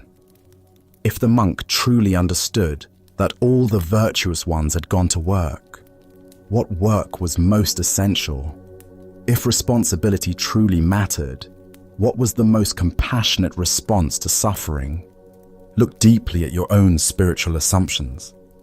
How often do we divide life into spiritual activities and mundane ones, important work and trivial tasks, sacred moments and ordinary time? This dualistic thinking keeps us from recognizing that every moment offers opportunities for awakened response. The abbot's gesture points toward the heart of Zen understanding. Genuine compassion sometimes requires actions that transcend conventional thinking. When someone is truly suffering under the burden of responsibility, attachment, or spiritual seeking itself, what is the most loving response? Sometimes it requires cutting through the very thing that seems most precious: our concepts, our roles, even our sense of separate self. Zen master Linji taught, "If you meet the Buddha on the road, kill the Buddha." This famous saying points to the same radical teaching Cao Cho offered. Any fixed idea about enlightenment, any attachment to spiritual roles or concepts, becomes an obstacle to direct realization. True compassion sometimes requires destroying the very thing we think we're trying to protect. The young monk's terror and flight revealed how completely he missed this deeper level of teaching. He remained trapped in literal interpretation, unable to see past the surface of the abbot's words to their transformative invitation. His spiritual understanding, though articulate, remained purely conceptual. Consider your own relationship to spiritual responsibility and helping others. When someone asks for help with their suffering, do we offer concepts and advice, or do we respond from a deeper place of understanding? Are we willing to sacrifice our comfortable spiritual positions to meet others exactly where they are? This ancient wisdom illuminates the difference between talking about virtue and embodying it. The monk could identify where virtuous people go and what they do, but when faced with an opportunity for radical compassion, he fled. His knowledge remained divorced from spontaneous, awakened action. In Zen practice, we cultivate what's called great doubt, a willingness to question even our most cherished spiritual understandings. This doubt isn't cynicism, but openness to discoveries that transcend our current conceptual frameworks. Are we prepared to have our spiritual certainties challenged, even destroyed, if it serves awakening? Tonight, as you encounter opportunities to help others with their burdens, can you sense the difference between offering what you think they need and responding from genuine understanding? Can you feel how true compassion sometimes requires cutting through your own comfortable assumptions about what constitutes appropriate spiritual behavior? Buddha spoke of this when he said, "In caring for others, you care for yourself. In caring for yourself, you care for others." The abbot's offer to sacrifice his own head points toward this non-dual understanding. When we truly see interconnection, the boundaries between self and other, helper and helped, begin to dissolve into spontaneous, compassionate action. Now, let us explore a Zen story about the ultimate nature of spiritual truth. This is the encounter between the emperor and the master. In ancient China, there ruled an emperor known throughout the land for his devotion to the Buddhist path. Unlike rulers who concern themselves only with wealth and territory, this emperor had spent years studying sacred texts, supporting monasteries, and seeking the deepest truths of existence. His palace library contained thousands of scrolls, and he had invited many learned monks to share their wisdom. When word reached him of a great Zen master whose understanding transcended conventional knowledge, the emperor immediately sent an invitation. He longed to test his own understanding against this master's renowned wisdom. The day of the master's arrival, the palace buzzed with anticipation. The emperor had prepared elaborate questions that would demonstrate both his devotion and sophisticated grasp of Buddhist doctrine. Surely such preparation would impress even the most accomplished teacher. When the master entered the throne room, he appeared utterly ordinary. His robes were simple and travel-worn, his bearing humble, yet alert. The emperor, seated on his golden throne beneath paintings of Buddhist saints, felt both excited and nervous. "Venerable master," the emperor began, his voice echoing through the vast hall decorated with precious statues and sacred symbols. "I have studied the Buddhist teachings for many years. I have built temples, supported monks, and devoted my life to understanding the sacred path. Now I ask you, what is the highest truth of the holy Buddhist doctrine?" The emperor leaned forward expectantly, anticipating a profound discourse that would confirm his years of study. Perhaps the master would elaborate on the Four Noble Truths or reveal some secret teaching passed down through generations. Instead, the master looked directly into the emperor's eyes with a gaze that seemed to see through all pretense. His response came quietly: "Vast emptiness, and not a trace of holiness." Silence filled the throne room. The emperor blinked, certain he had misheard. Where was the elaborate explanation of Buddhist cosmology? Where were the references to sacred texts and divine principles? "If there is no holiness," the emperor asked, his voice betraying confusion and dismay, "then who or what are you? If there is no sacred truth to attain, what makes you a master?" The emperor's questions carried the weight of years spent accumulating spiritual knowledge and religious merit. He had built his identity around being a devout Buddhist ruler, and this master's words seemed to dissolve the foundation of that carefully constructed self-image. The master's response came with the same quiet directness: "I do not know." With these three simple words, the master had stripped away every concept, every identity, every claim to understanding that the emperor had accumulated. The master departed as simply as he had arrived, leaving the emperor in contemplative silence. As the Buddha observed, "Those who think they know, don't know. Those who know they don't know, know." This paradoxical teaching points to the heart of Zen understanding. True wisdom begins not with accumulating knowledge, but with recognizing the limitations of conceptual thinking itself.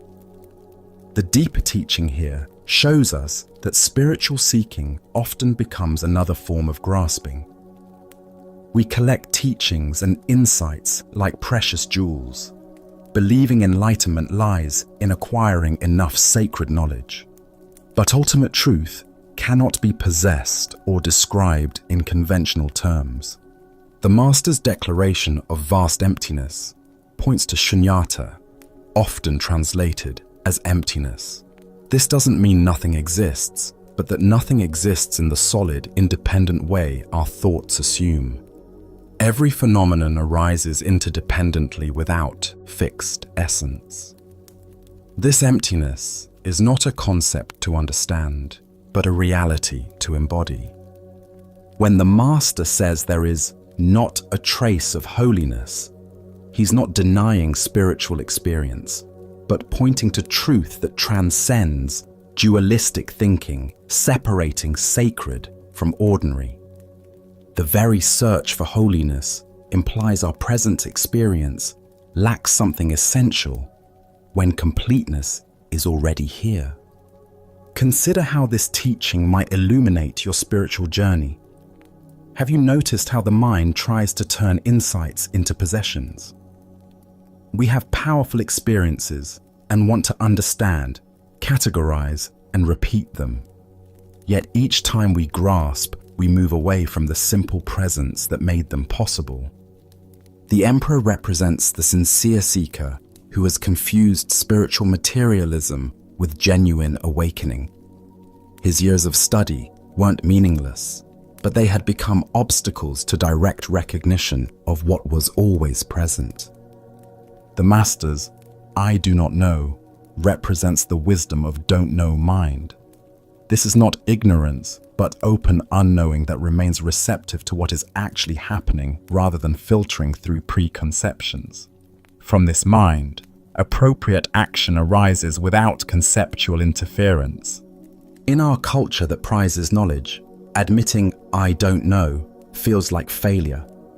But in Zen understanding, this acknowledgement becomes a doorway to fresh perception.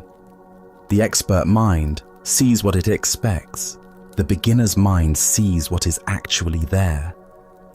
Tonight, as you rest in this moment's presence, what would it be like to temporarily set aside everything you think you know about spirituality?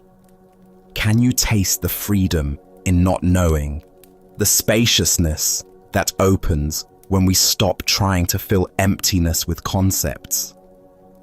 As the Buddha taught, in the sky, there is no distinction of east and west. People create distinctions out of their own minds and then believe them to be true. The vast emptiness the Master pointed to is infinitely spacious, containing all possibilities while being limited by none. In recognizing this emptiness as our true nature, we discover the most ordinary miracle. This moment, exactly as it is, lacking nothing. Now let us explore a story about the power of belief and the destiny we create through faith itself. This is the tale of the general and the coin that revealed truth. A Japanese general faced an impossible situation. His army was greatly outnumbered by enemy forces. The terrain favored his opponents, and by every conventional measure of military strategy, the coming battle should result in devastating defeat. Yet something deep within him remained convinced that victory was possible. Perhaps it was intuition, perhaps it was desperate hope, but he felt certain that his cause was just, and his troops, though fewer in number, possessed a fighting spirit that could overcome the odds. The problem was his soldiers. They could count as well as he could, and they had eyes to see the massive force arrayed against them. Fear rippled through their ranks like a contagion. Doubt clouded their faces. Whispered conversations filled with pessimism spread through the camp, and the general could sense that their morale was crumbling before the battle had even begun.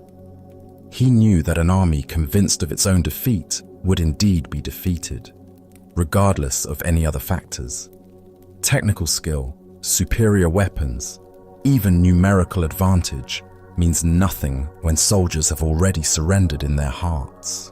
But an army that truly believed in its victory could accomplish seemingly impossible things through the sheer force of that conviction. On the morning of the battle, as they marched toward their destiny, the general led his troops to a small religious shrine that stood beside the road.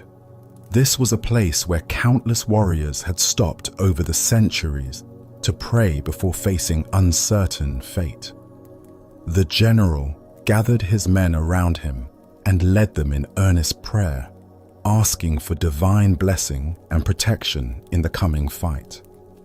When the prayers were finished, the general reached into his pocket and withdrew a simple coin. He held it high so that every soldier could see it clearly. "My brothers," he called out, his voice carrying across the assembled ranks. "We have prayed, and now we will let heaven itself reveal our destiny. I will toss this coin into the air. If it lands heads, we are fated to win this battle. If it lands tails, we are destined to lose. Let us discover what the gods have decided for us." The soldiers pressed closer, their breathing shallow with anticipation. Everything seemed to depend on this single moment, this one flip of metals spinning through the morning air. The general tossed the coin high, and every eye followed its arc as it rose, hung suspended for an instant against the sky, then fell back, down to earth. The coin landed and lay still in the dust. It was heads. A cheer erupted from the troops that could probably be heard for miles. Soldiers who had been grim and fearful moments before now laughed with joy and embraced each other with renewed confidence. The gods had spoken. Victory was assured. Their cause was blessed by heaven itself.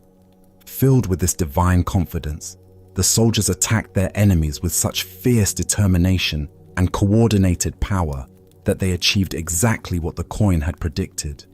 Against all odds, They won a decisive victory, routing forces much larger than their own and securing a triumph that would be remembered for generations. After the battle, as the general walked among his celebrating troops, his lieutenant approached him with wonder in his eyes. "General," the lieutenant said, "what an incredible thing. The coin revealed our true destiny, just as you said it would. Surely no human power can change what heaven has decreed." "You are absolutely right," the general replied with a knowing smile. He reached into his pocket and withdrew the coin, holding it so his lieutenant could examine it closely. "No one can change destiny." The lieutenant looked at the coin and gasped. Both sides showed heads. The Buddha once said, "All that we are is the result of what we have thought. The mind is everything. What we think, we become." Here we discover the profound truth that destiny is not something that happens to us, but something we create through the power of our own beliefs and expectations.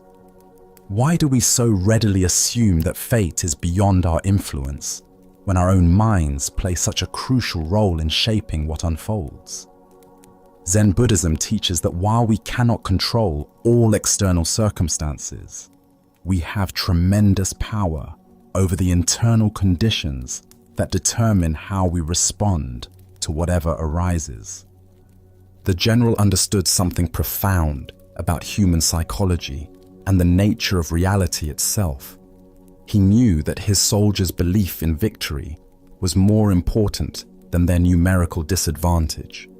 He recognized that confidence, determination, and fighting spirit could overcome superior numbers when those qualities were genuinely present.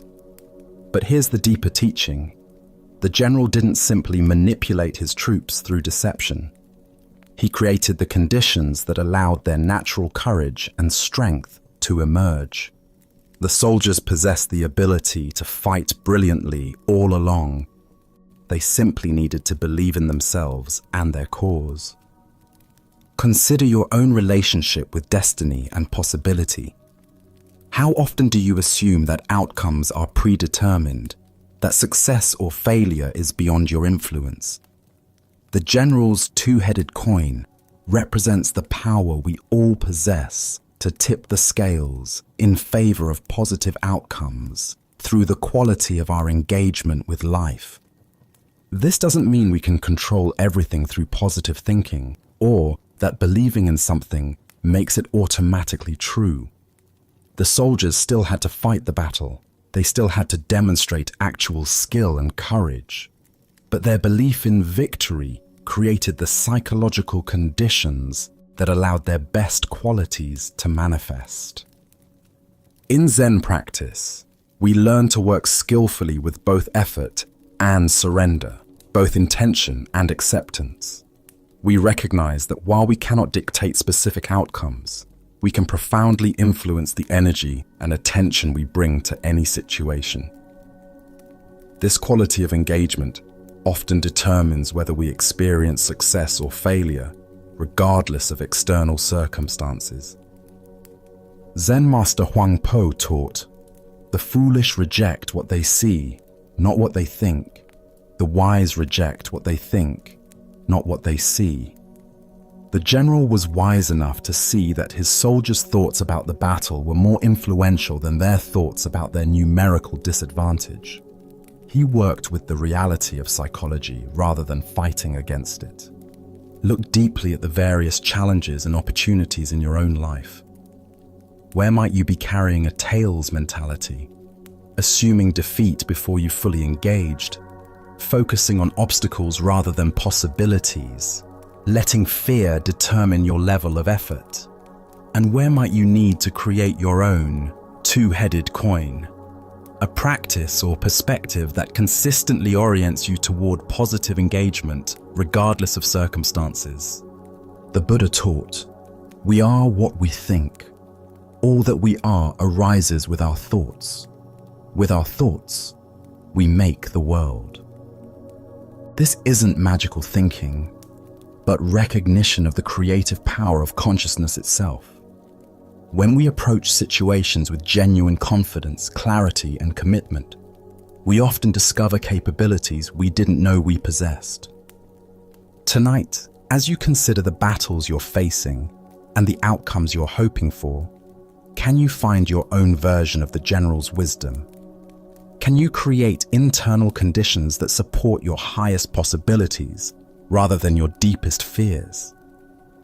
Can you recognize that while you cannot control destiny, you have profound influence over the beliefs and attitudes that shape how destiny unfolds through you? Buddha's wisdom reminds us, thousands of candles can be lighted from a single candle, and the life of the candle will not be shortened. Happiness never decreases by being shared. The general's confidence lit the flame of belief in every soldier's heart. Sometimes the most powerful thing we can do is create the conditions that allow others and ourselves to discover the strength that was there all along. Let us now turn to a tale of a young monk who believed he had failed in his spiritual journey. This is the story of the Golden Wake. At a peaceful monastery overlooking a serene mountain lake, a young student sat dejected on the temple steps as the sun began its descent toward the water. His shoulders sagged with the weight of disappointment, and his eyes reflected the heaviness in his heart.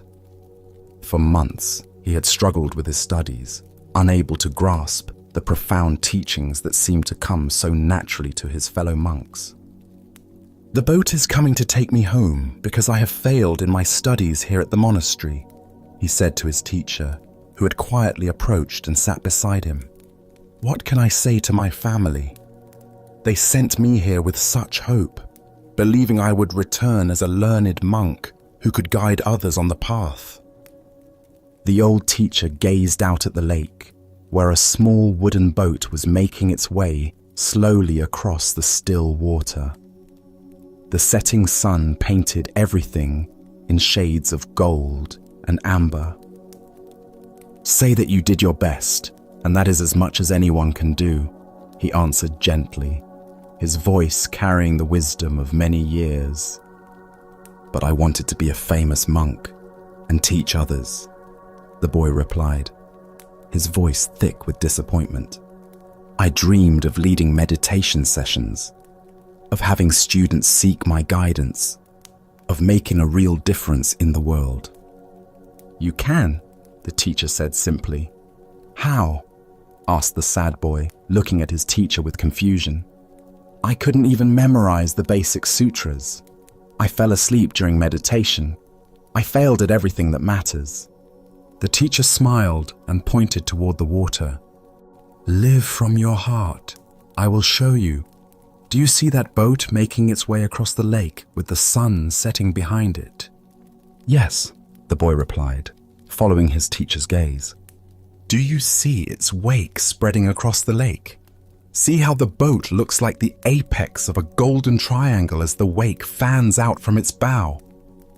The boy squinted, trying to see what his teacher described. "Sort of." "Squint," said the teacher patiently. "That boat is you as you leave the monastery. The lake is your life. The wake is the effect that you will have on the world. Each ripple triggers another ripple, which triggers another. By constantly striving to live as wise and loving a life as you can teach the path of love to everyone you meet simply by being yourself. A few of these people will pass on your good example to others. Thus, the expanding golden wake of good works begets other good works. Most important, notice how each ripple catches the sun and bounces its light back to heaven." The boy watched in wonder as the simple boat continued its journey, the wake indeed forming an ever-widening triangle of light upon the water. Each small wave caught the golden sunlight and reflected it back toward the sky in countless sparkling points. "Would you come home with me and explain all of this to my father?" asked the boy, hope beginning to kindle in his voice. Buddha's wisdom reminds us, a candle loses nothing by lighting another candle. The deeper teaching here shows us that influence spreads not through grand gestures or perfect knowledge, but through the simple authenticity of a heart committed to goodness. Why do we believe that only formal credentials or recognized achievements qualify us to make a meaningful impact? Zen Buddhism points to our attachment to external validation and our misunderstanding of how wisdom actually transmits from person to person. We imagine that teaching requires a podium, a title, or a certificate, when in reality, the most profound lessons are shared through the quality of our presence and the integrity of our actions. Consider how often throughout your day you encounter people who touch your life not through their expertise, but through their kindness, their patience, or their simple human warmth. The grocery store clerk who greets you with genuine care, the stranger who offers directions with a smile, the friend who listens without judgment. These people create ripples that extend far beyond their awareness. In Zen practice, we cultivate what might be called unconscious teaching. This is the natural transmission that occurs when we align our actions with our deepest values. Like the boat on the lake, we may not see our wake, but it spreads inevitably behind us, touching shores we never knew existed. The Buddha said, "Thousands of candles can be lighted from a single candle, and the life of the candle will not be shortened." Happiness never decreases by being shared. Each moment of authentic living becomes a teaching. Each act of compassion creates ripples. Each choice to respond with wisdom rather than reactivity sends light back toward heaven. Tonight, as you reflect on your own journey, can you see the golden wake you're already creating?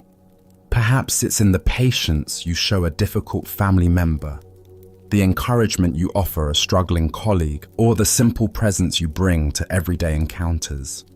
The light you reflect may be illuminating paths you've never imagined. Let us continue on our journey with a teaching about the dangerous gap between conceptual understanding and lived experience. This is the story of the one-eyed monk and the silent debate. In ancient China, when traveling monks wandered from monastery to monastery seeking teachings and testing their understanding, a particular custom had developed among Zen communities. Before a wandering monk could receive lodging for the night, he had to engage in what was called Dharma combat, with either the abbot or a designated representative. This wasn't physical fighting, but a contest of spiritual wit and understanding, where profound questions and paradoxical answers revealed the depth of each participant's realization. At one renowned monastery nestled in bamboo forests, a travel-worn monk arrived as evening shadows began to lengthen across the courtyards. His robes were dusty from mountain paths, his straw sandals worn thin, but his eyes carried the alert brightness of someone genuinely seeking deeper understanding. The abbot, busy with evening duties, assigned his personal attendant to conduct the traditional Dharma encounter. This attendant had served the monastery faithfully for many years, though he possessed what others might consider a disadvantage. He had lost one eye in an accident during his youth. Despite this physical limitation, or perhaps because of the clarity it had brought to his inner vision, he had developed profound insight into the Buddha's teachings.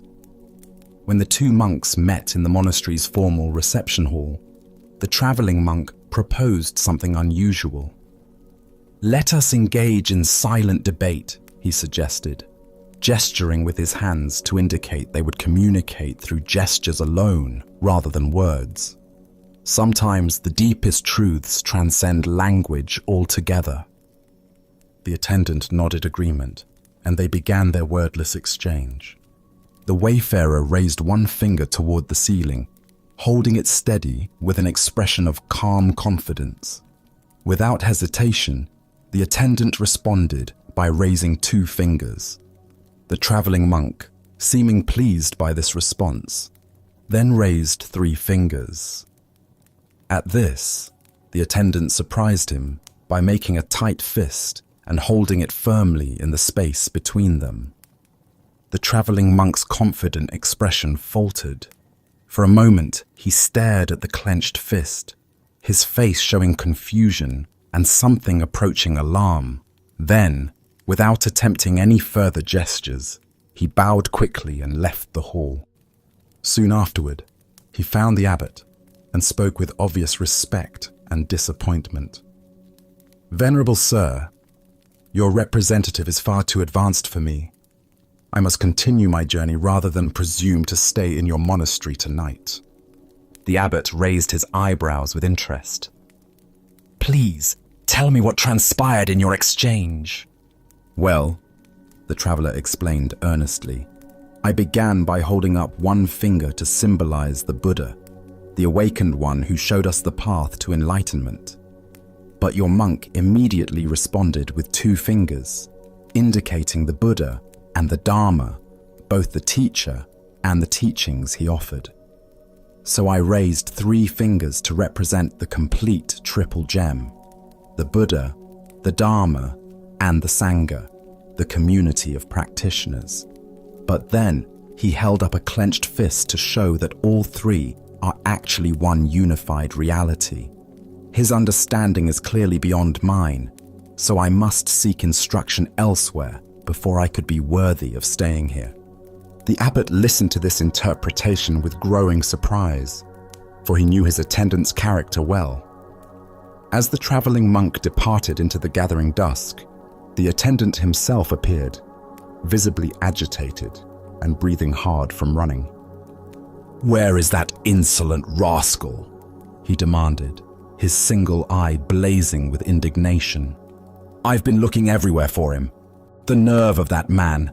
I've never encountered such rudeness disguised as spiritual inquiry." "What exactly happened?" the abbot asked, genuinely curious now about what had transpired between these two very different interpretations of the same event. "First," the attendant explained, his voice rising with remembered offense, "he insulted me by holding up one finger to indicate that I had only one eye. Can you imagine? Here I thought we were engaging in spiritual discourse, but he immediately drew attention to my physical limitation. Determined to remain polite despite such crudeness, I held up two fingers to acknowledge that he was blessed with two eyes. I was trying to show that I bore him no ill will for his thoughtless comment." The attendant paused to catch his breath, his agitation increasing as he continued. "But the scoundrel wasn't satisfied with that insult. Next, he held up three fingers to rub it in further, indicating that between the two of us, there were only three eyes total. He was deliberately emphasizing our difference, making sure I couldn't forget my disability. That's when I'd had enough. I made a fist because I was about to hit him for his persistent rudeness. But the coward saw what was coming and ran off before I could teach him proper manners." The abbot stood in stunned silence, contemplating this remarkable demonstration of how two people could participate in identical events while inhabiting completely different realities. The Buddha taught, "We see the world not as it is, but as we are." This profound truth reveals itself in the complete misunderstanding between our two monks, each of whom experienced the exact same gestures while living in entirely different interpretations of reality. Why do we so often project our own concerns, insecurities, and assumptions onto neutral situations?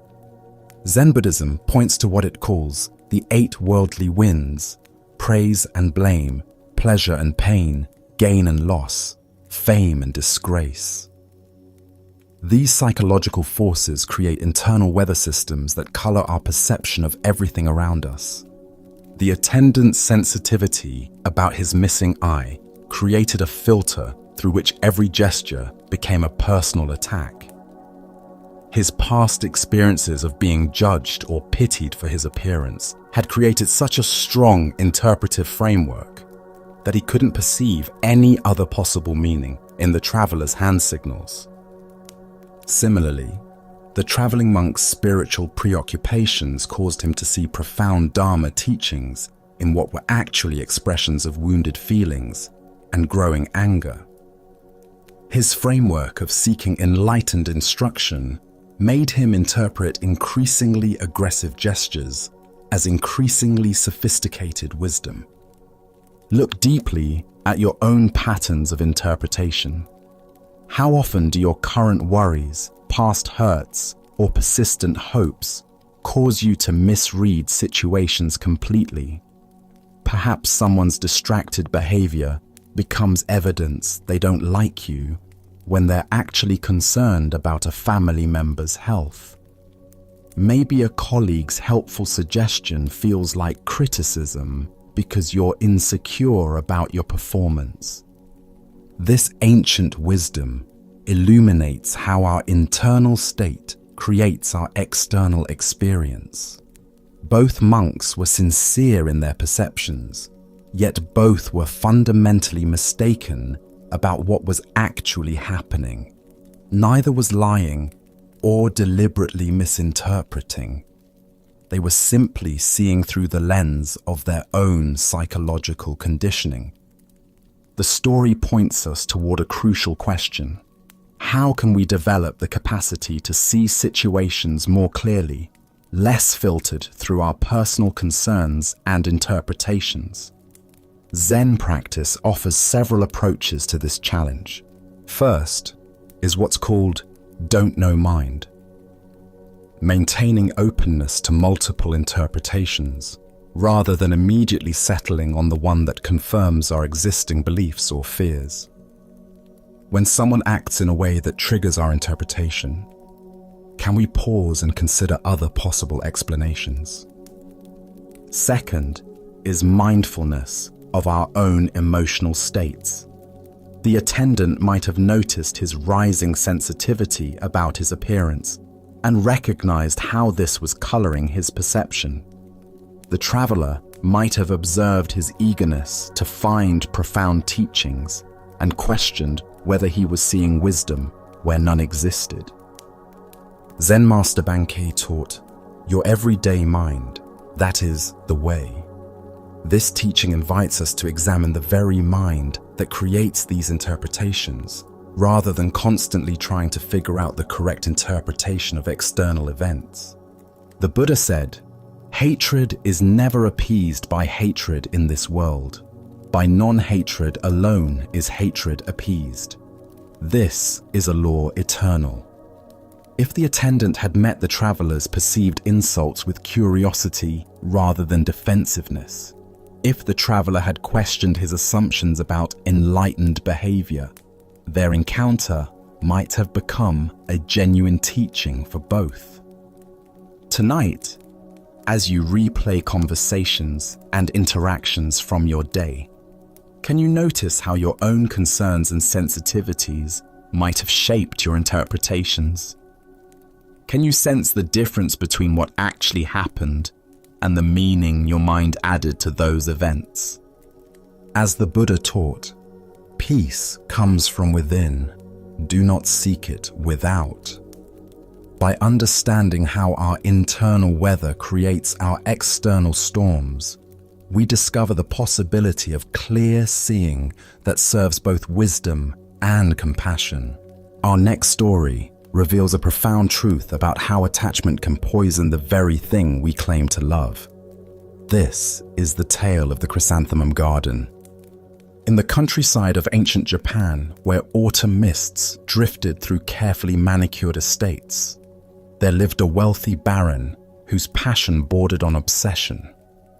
His mansion stood proudly among rolling hills, but it was the rear garden that captured his heart completely.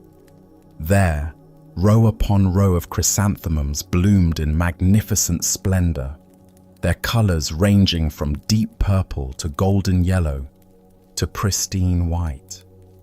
The Baron devoted endless hours to cultivating these flowers, studying each variety with scholarly intensity, nurturing each plant with parental tenderness. His knowledge was encyclopedic, his dedication absolute. Yet this very devotion had transformed from love into something darker. The Baron paid more attention to his chrysanthemums than to his wife and children. His household lived in constant fear, knowing that a single misstep near the precious flowers could result in severe punishment. Many retainers had felt his wrath for accidentally breaking off a blossom. The atmosphere had become oppressive, filled with anxiety and resentment. One autumn day, disaster struck. A faithful retainer, while hurrying to complete his duties, accidentally brushed against a prized chrysanthemum, breaking off its perfect bloom. When the Baron discovered the damaged flower, his rage was volcanic. "Confinement!" he roared.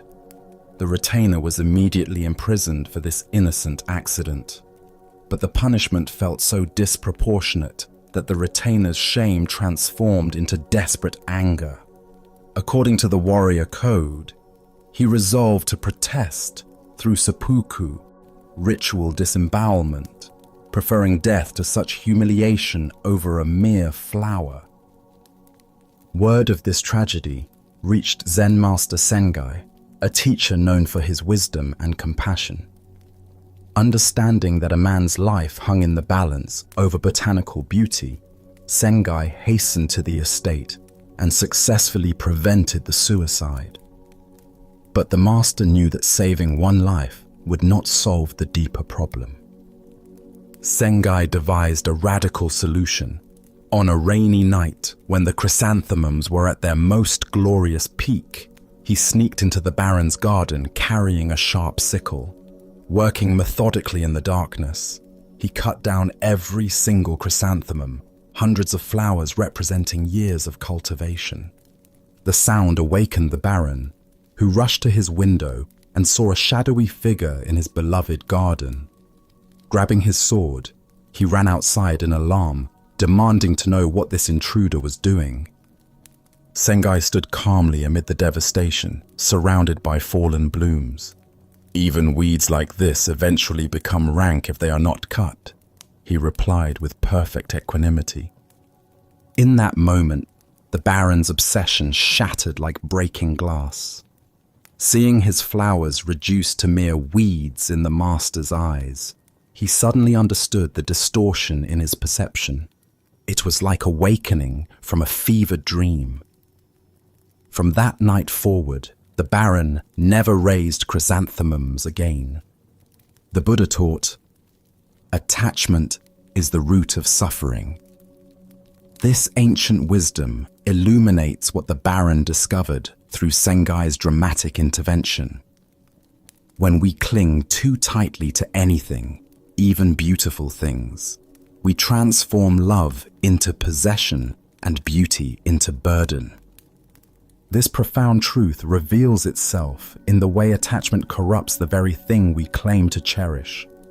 The Baron genuinely loved chrysanthemums, but his attachment had poisoned that love, turning appreciation into obsession, care into control, and beauty into a source of fear for everyone around him. Why do we confuse love with possession? Buddhism explains that the ego mind seeks security through control, attempting to make permanent what is inherently impermanent. True love appreciates without grasping, enjoys without owning, cares without controlling. But attachment love tries to freeze beauty in place, to make the beloved an extension of our own identity. Consider how this pattern manifests in modern relationships.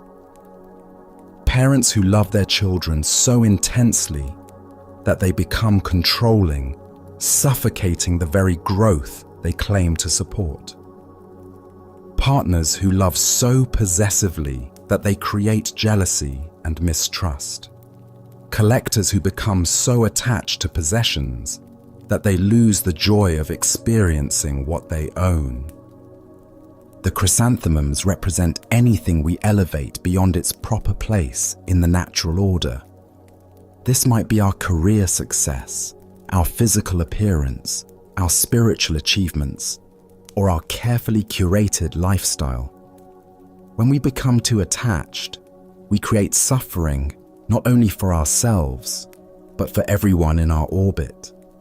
Zen teacher Suzuki Roshi said, "Each of you is perfect the way you are, and you can use a little improvement." This paradox points to the delicate balance between appreciation and attachment. We can love something fully while holding it lightly, caring deeply while remaining unattached to outcomes. Sengai's radical action demonstrates the sometimes shocking medicine required to break through deep-seated attachment patterns. Sometimes we need external circumstances to strip away what we're clinging to before we can see clearly. Loss, disappointment, and impermanence, while painful, often serve as teachers, revealing the difference between genuine love and possessive attachment.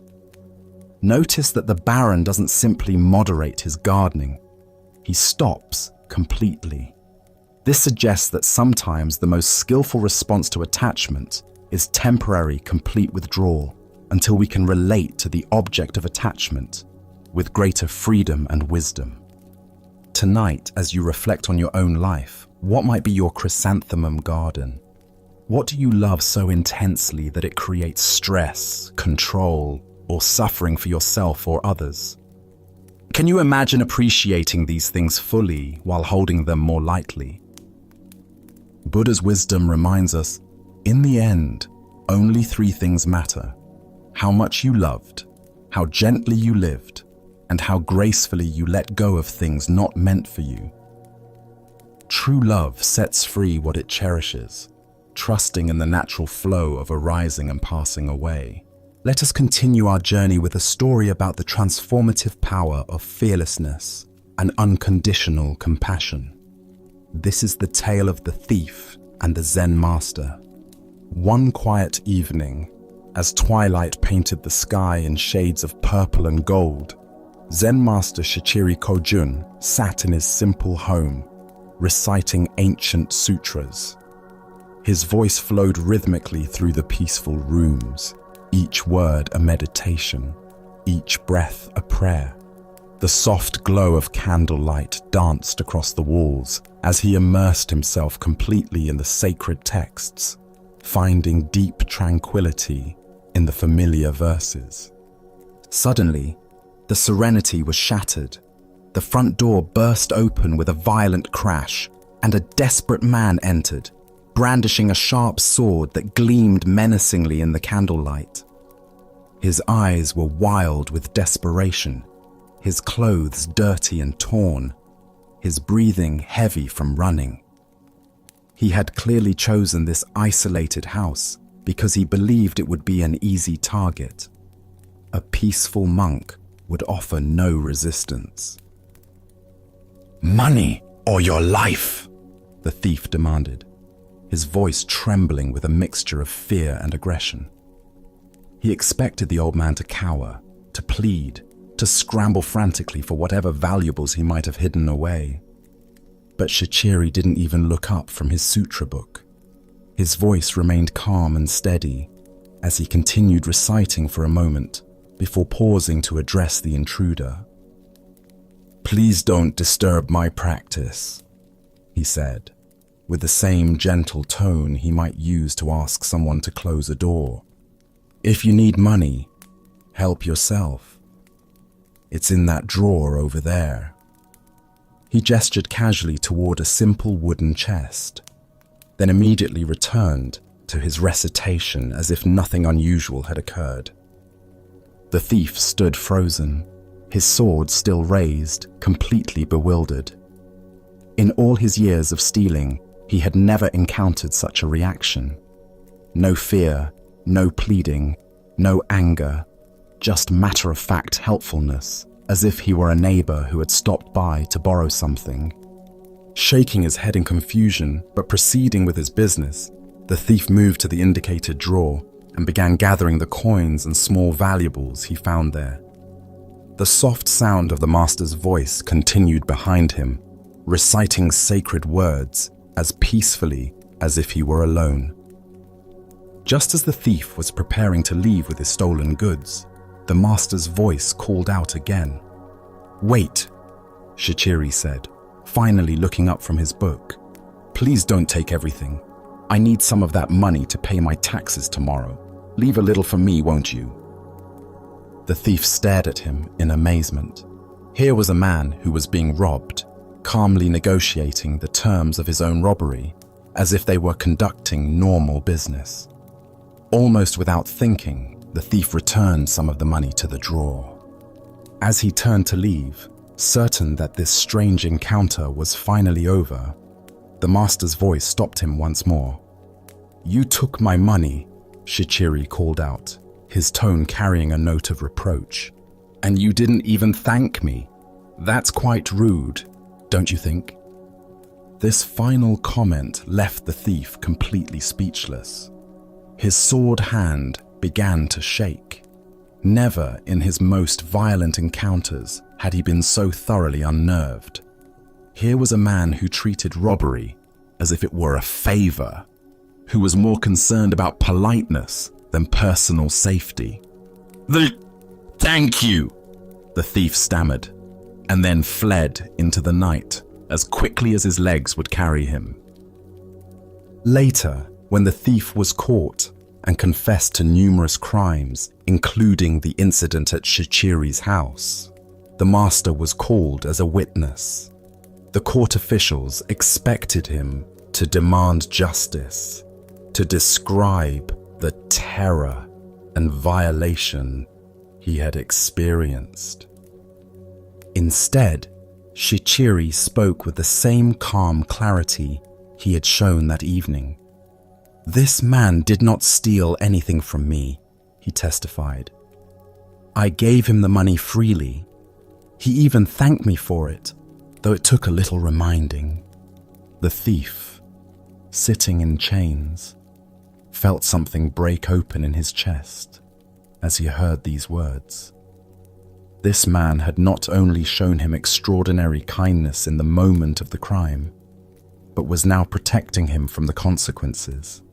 For the first time in years, tears came to his eyes. Not tears of self-pity or anger, but tears of recognition. He had encountered something he had never experienced before: love without conditions. Upon his release from prison, the former thief sought out the master and begged to become his student. Under Shichiri's patient guidance, he learned to cultivate the same fearless compassion he had witnessed that night.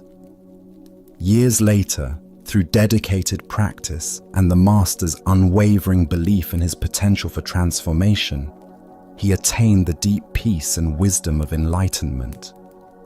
As the Buddha observed, hatred does not cease by hatred, but only by love. This is the eternal rule. What emerges from this story is the revolutionary power of meeting violence with absolute peace, responding to taking with giving, and answering fear with love. Why do we instinctively believe that force must be met with force, that aggression requires defensive reaction? Zen Buddhism reveals that this pattern, while natural, often perpetuates the very conflicts it seeks to resolve. When we respond to hostility with hostility, we simply escalate the cycle of suffering.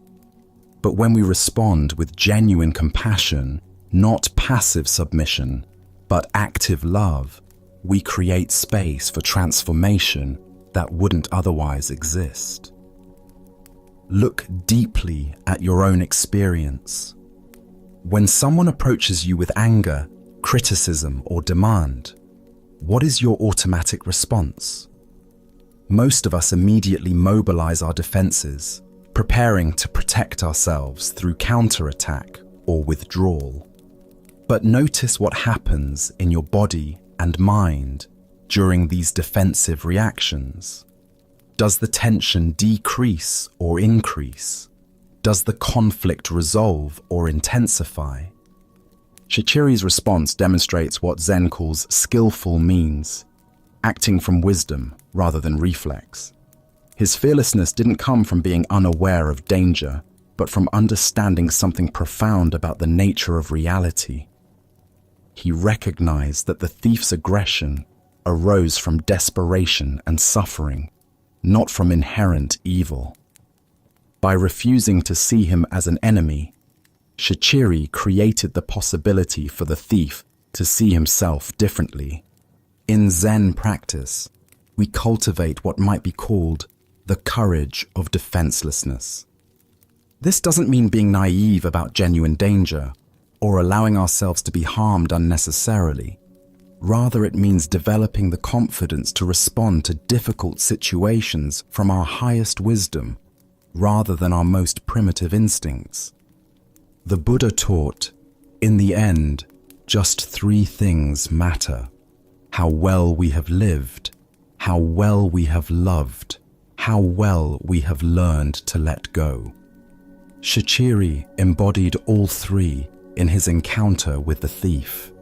He lived from complete presence, loved without conditions, and let go of any attachment to his possessions or even his personal safety. Consider the people in your life who challenge you: the difficult colleague, the critical family member, the aggressive driver in traffic. What would it mean to meet their energy with the same kind of fearless compassion Shichiri showed? Not by agreeing with them or submitting to their demands, but by refusing to match their level of reactivity, by staying connected to your own center of peace, regardless of their behavior. Tonight, as you encounter your own moments of tension or conflict, can you remember the master who treated a robber as an honored guest? Can you find the space between stimulus and response where choice lives, where you can decide to meet aggression with peace, taking with giving, fear with love? Buddha's wisdom reminds us, better than 1,000 hollow words is one word that brings peace. Sometimes the most powerful response to violence is simply to remain unshakable in our commitment to compassion, knowing that love has a transformative power that force can never match. As we continue our journey through the wisdom of Zen Buddhism, let us explore a story about contentment and the nature of desire. This is the stonecutter's journey. High in the mountain villages, there lived a simple stonecutter who had discovered the secret of happiness without knowing it. Each dawn, he would climb winding paths to the quarries, his tools balanced across his shoulders. As he worked among the stones, he would sing old mountain songs that echoed across the valleys. Though he was poor by society's measures, living in a modest hut with few possessions, the stonecutter desired nothing more than what he had. His simple life felt complete: the rhythm of his work, the beauty of the mountains, the satisfaction of honest labor. His heart held not a care in the world. One day, he was called to work on the grand mansion of a wealthy nobleman. As he approached the estate, his eyes widened at the magnificence before him. Marble columns reached toward the sky, gardens sprawled in perfect symmetry.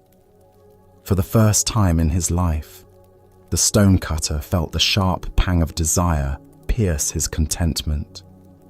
"If only I were rich," he sighed. "Then I would not have to earn my living in sweat and toil as I do now." To his amazement, a voice whispered from the stones, "Your wish has been granted. Henceforth, Anything you desire will be given to you. He returned home that evening to find his humble hut replaced by a mansion as magnificent as the nobleman's. Overwhelmed with joy, he abandoned his tools and began enjoying the luxurious life of the wealthy. But one hot afternoon, gazing from his ornate window, he saw the king's royal procession passing by. The monarch sat in cool shade, surrounded by noblemen and servants, appearing serene and powerful above the common heat. "How I wish I were a king myself," he thought, and immediately found himself reclining in silk cushions within the royal carriage. But the carriage proved warmer than expected. Even through thick walls, the sun's heat penetrated relentlessly. "I wish I were the sun," he declared, and found himself sending waves of light and heat across the universe. As the sun, he felt magnificent and all-powerful until thick storm clouds gathered, completely blocking his rays. "I wish to be a cloud," and so he became a massive storm cloud, glorying in his power to block the sun. But as he transformed into falling rain, he encountered an enormous rock that blocked his path completely. "A mere rock more powerful than I? I wish to be a rock." Suddenly, he stood tall upon the mountainside, feeling he had achieved true permanence. But soon, he heard chipping sounds at his base. Looking down, he saw a tiny human figure cutting chunks of stone away. "A puny creature more powerful than me! I want to be a man again!" And so he found himself once more a stone cutter, climbing familiar mountain paths. But now something had changed. As he shaped stones and felt mountain breezes, his heart swelled with deep contentment. His song returned, richer than before, because he had learned to be content with exactly who he was. The Buddha once said, "Health is the greatest gift, contentment the greatest wealth." This ancient wisdom illuminates the endless cycle of wanting that keeps us from recognizing the abundance already present in our lives. Why do we chase after different conditions, always believing happiness lies in the next transformation? Each desire fulfilled only reveals the next desire, creating an endless cycle of dissatisfaction. The stonecutter's journey reveals the futility of seeking happiness through external circumstances. Consider your own versions of this cycle. "I'll be happy when I get promoted," only to discover new stresses. "I'll be content with more money," only to find greater wealth brings new worries. Each achievement reveals the next mountain to climb. Zen teacher Suzuki Roshi said, "Each of you is perfect the way you are, and you can use a little improvement." This paradox points to the heart of contentment, the ability to fully accept what is, while still engaging wholeheartedly with life's natural changes. The stonecutter's final transformation wasn't into something greater, but into appreciation for what he had always been. His work remained the same, but his relationship to life was completely transformed. Contentment isn't found in having different experiences, but in bringing different awareness to whatever experiences arise. Tonight, as you notice the mind's habitual reaching toward what's not here, can you experiment with the stonecutter's final wisdom? Can you find the song that emerges when you stop trying to be anything other than what you are? As the Buddha taught, contentment is natural wealth, luxury is artificial poverty. The greatest transformation available isn't becoming something different, but recognizing the inherent completeness of what we already are. Now, let us explore a story about the nature of genuine assistance and the goal of true teaching. This is the encounter between the psychiatrist and the Zen master. At a gathering of professionals and spiritual teachers, a psychiatrist found himself in conversation with a renowned Zen master. The psychiatrist had built his career on helping people work through their psychological difficulties, analyzing their problems, and providing therapeutic interventions designed to improve their mental health and emotional well-being. Curious about how different approaches to helping might compare, the psychiatrist decided to ask the master a direct question that had been on his mind throughout their conversation. "I've spent years learning various techniques for helping people with their emotional and psychological struggles," the psychiatrist said. "I'm curious about your approach. Exactly how do you help people?" The master listened to the question with the same calm attention he brought to everything, considering not just the words but the assumptions underlying them. After a moment of thoughtful silence, he offered a response that was both simple and profound. "I get them to a place where they can't ask any more questions," the master replied. The psychiatrist paused, uncertain whether this was meant as a serious answer or perhaps some kind of Zen riddle. "I'm not sure I understand," he said. "Surely questioning is important in any process of growth and understanding." The master smiled gently. Questions arise from the mind that believes it lacks something. When someone reaches the place where questions naturally cease, they have found what they were truly seeking all along. Buddha's wisdom tells us, "Doubt everything. Find your own light." Yet this ancient teaching reveals a paradox. True finding comes not through endless questioning, but through arriving at a completeness where questions become unnecessary. Why do we assume that helping people means providing answers to their questions when the deepest healing might involve dissolving the questioner itself? Zen Buddhism points to the possibility that many of our problems exist only because we continue to ask the questions that create and maintain them.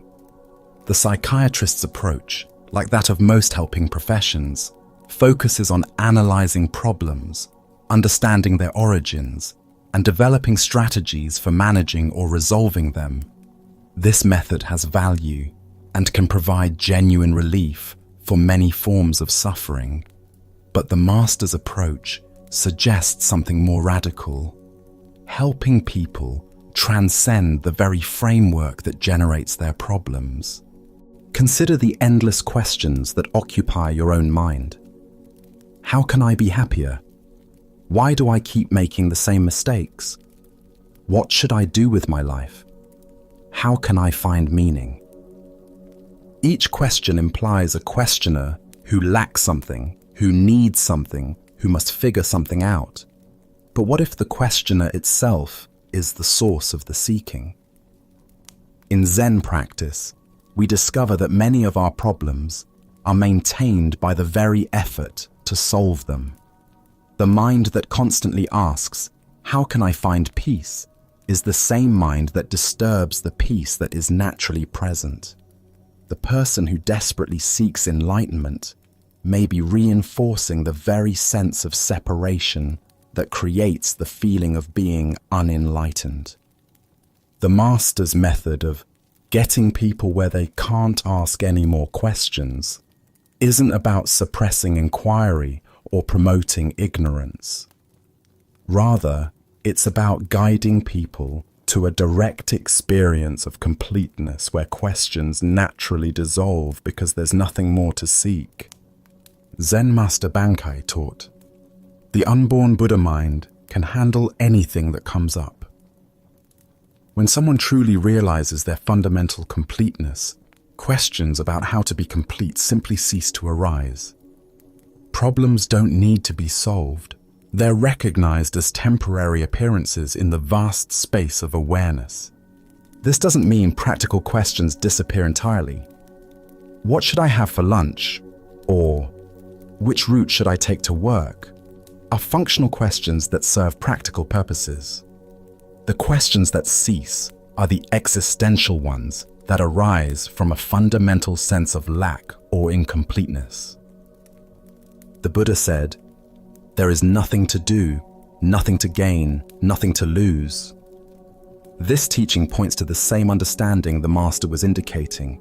True help comes not from giving people more to do or figure out, but from helping them realize they are already what they seek.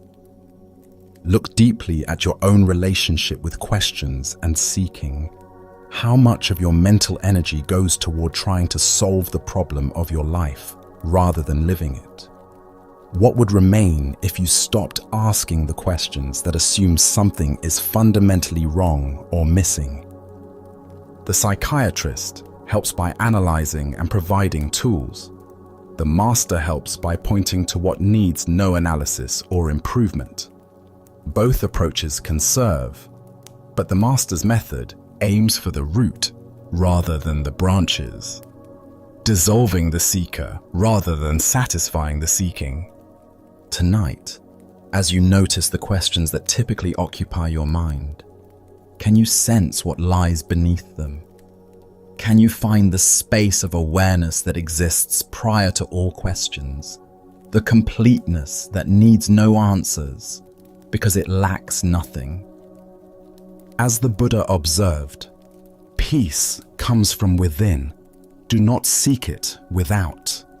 The deepest help we can receive or offer others is the recognition that what we seek has never been absent. Questions cease, not because they've been answered, but because the one who was asking them discovers there was never actually anything to ask about. Let us continue our journey with a story about the unexpected wisdom found in laughter and the suffering we create through taking ourselves too seriously. This is the tale of the monk who discovered his true teacher. In a remote mountain monastery in ancient China, there lived a young monk who approached his spiritual practice with tremendous intensity. Every morning before dawn, he would rise for meditation, sitting in perfect posture for hours without moving. He studied the Buddhist texts with scholarly precision, memorizing sutras and debating philosophical points with fierce concentration. His fellow monks often remarked on his seriousness and dedication to the Dharma. One crisp autumn morning, while studying a particularly complex passage about the nature of emptiness, the young monk encountered something that completely baffled him. The text seemed to contradict everything he thought he understood about Buddhist philosophy. The words appeared clear enough individually, but their meaning together seemed to dissolve into paradox the moment he thought he grasped it. Determined to understand, he carefully marked the passage and made his way to the master's quarters. The old teacher sat in his simple room, sunlight streaming through paper windows, creating patterns of light and shadow on the wooden floor. "Venerable Master," the monk said, bowing deeply, "I have encountered a teaching that I cannot comprehend. Could you please illuminate its meaning for me?" He recited the passage with careful precision, explaining his confusion and the various interpretations he had considered. The master listened attentively, nodding occasionally, his expression thoughtful and engaged. When the young monk finished his earnest explanation, something unexpected happened. The master's face suddenly broke into a broad smile, then quiet chuckling, and finally erupted into hearty, uncontrollable laughter. His whole body shook with mirth, tears streaming down his weathered cheeks. The monk stood frozen, completely bewildered. This was not the response he had anticipated. Where he expected profound wisdom and careful explanation, he found only laughter. The master's amusement seemed to fill the entire room, echoing off the walls and growing even more intense. Without offering any explanation, the master stood up, still laughing, and walked out of the room, leaving the young monk alone with his confusion and growing distress. For the next 3 days, the monk could think of nothing else. The master's inexplicable laughter haunted him constantly. He barely touched his meals, his meditation was scattered and unfocused, and sleep came only in brief, restless intervals. The question consumed him entirely. Why had his sincere spiritual inquiry been met with such puzzling amusement? Other monks noticed his distressed state, but his responses to their concerns were vague and troubled. He felt humiliated, confused, and increasingly agitated. Had the master been mocking his understanding? Was his question somehow foolish? Did his years of dedicated practice mean nothing? Finally, unable to bear the torment any longer, he returned to the master's room. This time, he didn't bow or recite passages. Instead, he spoke directly from his heart. "Master, for 3 days I have been deeply disturbed by your reaction to my question. I cannot eat, sleep, or meditate properly. Please tell me, why did you laugh at my sincere seeking? Have I done something wrong?" The master's expression became gentle and compassionate. He gestured for the young monk to sit beside him, then spoke with quiet clarity. "Monk, do you know what your problem is?" the master asked kindly. "Your problem is that you are worse than a clown." The words hit the young monk like a physical blow. His eyes widened in shock and dismay. "Venerable sir, how can you say such a thing? How can I be worse than a clown? I have dedicated my life to spiritual practice, to understanding the Buddha's teachings. I have sacrificed worldly pleasures and pursued wisdom with complete sincerity. How can you compare me to a mere entertainer?" The master smiled warmly and explained, "A clown's greatest joy comes from making people laugh. When others laugh, the clown feels fulfilled and happy. His entire purpose is to bring lightness and joy to the world. But you, when another person laughs, you feel disturbed, upset, and tormented. Tell me, are you not worse than a clown?" At these words, understanding dawned like sunrise breaking through clouds. The young monk saw immediately how his attachment to being taken seriously had created his suffering. He had been so invested in his image as a dedicated practitioner that he couldn't receive the master's joy. The laughter hadn't been mockery. It had been pure delight at the beauty of the Dharma expressing itself through paradox. In that moment of recognition, the monk began to laugh. First quietly, then with growing freedom and joy. He laughed at his own seriousness, at his attachment to understanding, at the beautiful absurdity of seeking enlightenment so grimly. His laughter joined with the master's from 3 days earlier, and in that shared joy, understanding flowered naturally. As the Buddha observed, if you light a lamp for somebody, it will also brighten your path. The heart of this lesson lies in recognizing how our reactions to others reveal the state of our own minds. Why do we become disturbed when others express joy in ways we don't understand? Zen Buddhism points to several patterns that create this type of suffering. First is our attachment to being understood and validated. The young monk's disturbance stemmed not from the master's laughter itself, but from his need for his question to be received with the seriousness he felt it deserved. Second is our identification with our spiritual image. When we become attached to being seen as sincere seekers, dedicated practitioners, or wise students, we lose the spontaneity and openness that allows genuine learning. The monk's investment in his identity as a serious practitioner made him unable to receive the teaching that was being offered through laughter. Third is our limited understanding of how wisdom can be transmitted. We expect spiritual teaching to arrive in familiar forms, solemn explanations, careful analysis, traditional formats. But enlightenment often comes through unexpected doorways. A master's laughter, a child's innocent question, the sound of a bell, or a moment of complete ordinariness. Consider how often we miss teachings because they don't match our expectations. Perhaps someone's casual comment contains exactly the insight we need, but we dismiss it because the person seems less knowledgeable than us. Maybe life presents us with lessons through situations we find annoying or people we consider frivolous. Zen teacher Suzuki Roshi said, "In the beginner's mind, there are many possibilities, but in the expert's mind, there are few." The young monk's expertise had become a barrier to learning.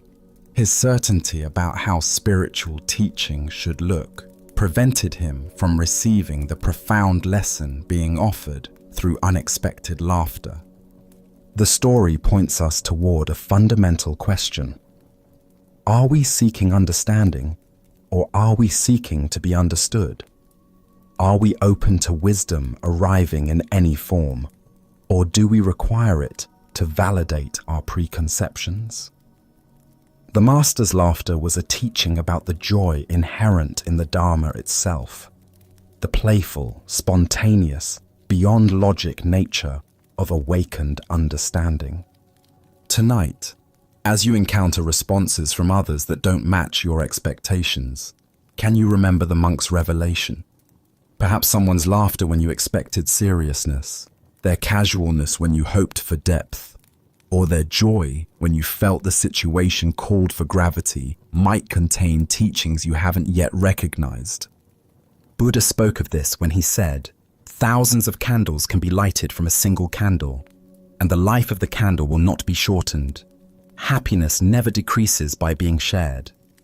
The master's laughter was not diminishing the Dharma, but celebrating its inexhaustible joy, a joy the monk discovered he could share rather than resist. Let us continue on our journey with a cautionary tale about the perils of spiritual superiority. This is the story of the clever monkey. In ancient China, the Prince of Wu decided to take a pleasure boat to the famous Monkey Mountain, a place known for its abundant wildlife and scenic beauty. The prince, surrounded by his attendants and guards, approached the mountain with the casual confidence of royalty, expecting the natural world to accommodate his presence just as his human subjects did. As soon as the monkeys dwelling in the forest caught sight of the royal party, they fled in terror. The sound of chattering filled the air as dozens of monkeys scrambled up into the highest branches of the trees, their natural instinct warning them to hide from these human intruders. The forest, which moments before had been alive with playful monkey calls, fell silent except for the rustling of leaves as the creatures sought safety in the treetops. However, one monkey remained completely unconcerned by the royal presence. This particular monkey seemed utterly fearless, continuing his acrobatic display with remarkable skill and apparent indifference to the danger below. He swung gracefully from branch to branch, performing elaborate leaps and displaying his dexterity as if putting on a show. His movements were fluid and confident, each gesture demonstrating his superior agility and intelligence compared to his cowering companions. The Prince of Wu watched this extraordinary display with growing annoyance. Here was a mere animal that dared to show no respect for royal authority, that seemed to mock the very presence of the prince through its casual dismissal of the obvious threat. The monkey's confidence appeared to be a direct challenge to the prince's power. Deciding to teach this insolent creature a lesson, the prince drew his bow and shot an arrow directly at the monkey. But to the amazement of all present, the monkey dexterously caught the arrow in mid-flight, plucking it from the air as easily as one might catch a falling leaf. The monkey examined the arrow briefly, then tossed it aside with casual dismissal, as if such feats were nothing more than child's play. The prince's face darkened with rage at this humiliation. His skill as an archer had been made to look foolish by a mere animal. "Attack!" he ordered his attendants. "Bring down this arrogant beast." A volley of arrows filled the air. The monkey, suddenly overwhelmed by the coordinated assault, could not deflect them all. In an instant, he was struck by multiple arrows and fell dead to the forest floor, his extraordinary abilities proving useless against such overwhelming force. The prince turned to his wise companion, Yen Pui, who had watched this scene unfold with growing understanding. "You see what happened," the prince said. "This animal advertised his cleverness. He trusted in his own skill. He thought no one could touch him. Remember that. Do not rely on distinction and talent when you deal with men." Yen Pui absorbed this lesson deeply. When they returned to the kingdom, he reflected on how his own accomplishments and reputation might be creating the same dangerous pride that had destroyed the monkey. He quietly became the disciple of a humble sage, seeking to rid himself of everything that made him appear outstanding or special. He renounced the pleasures that had once defined his status and learned to hide every distinction that might set him apart from others. Through patient practice, Yen Pui cultivated such genuine humility that soon no one in the kingdom knew what to make of him. He had become so ordinary, so unassuming, that people began to sense something profound in his very ordinariness. Thus, they held him in awe, not for what he displayed, but for the mysterious depth they sensed beneath his simple presence. Buddha spoke of this when he said, "Those who know do not speak, those who speak do not know." This tale unveils the spiritual danger of making our wisdom or abilities into a source of identity and pride. Why do we feel compelled to demonstrate our spiritual understanding or special qualities? Zen Buddhism reveals how the ego co-opts even our most genuine insights, turning them into tools for maintaining separation and superiority. The very achievements that should dissolve the sense of separate self can actually strengthen it when we become identified with being advanced or enlightened. The story points us toward understanding how spiritual pride operates. Like the monkey, we may develop genuine abilities through practice, deeper calm, clearer insight, or greater compassion. But when we begin to identify with these qualities, when we use them to distinguish ourselves from others, they become weapons that ultimately destroy us. This ancient wisdom illuminates a paradox at the heart of spiritual development. The more we genuinely progress, the more invisible that progress should become. True wisdom naturally expresses itself as humility, because it reveals the interconnected nature of all existence, dissolving any basis for feeling superior to others. Zen teacher Shunryu Suzuki spoke of "don't know mind" as the essence of beginner's mind. This is not ignorance, but the wisdom that recognizes how little our conceptual understanding actually penetrates the mystery of existence. The monkey's tragedy was believing his cleverness made him special rather than recognizing it as a temporary expression of universal intelligence. The Buddha taught, "Better than 1,000 hollow words is one word that brings peace." Yen Pui discovered that by hiding his distinctions, by becoming nothing special, he accessed a more profound kind of influence, one that touched others through presence rather than performance. Consider your own spiritual journey. Can you notice moments when insights or abilities become sources of subtle pride? When meditation experiences, psychological understanding, or compassionate actions become ways of feeling different from or better than others? Each time we make our practice into an identity, we create the spiritual equivalent of the monkey's dangerous display. Tonight, as you rest in simple being, can you practice the art of being nobody special?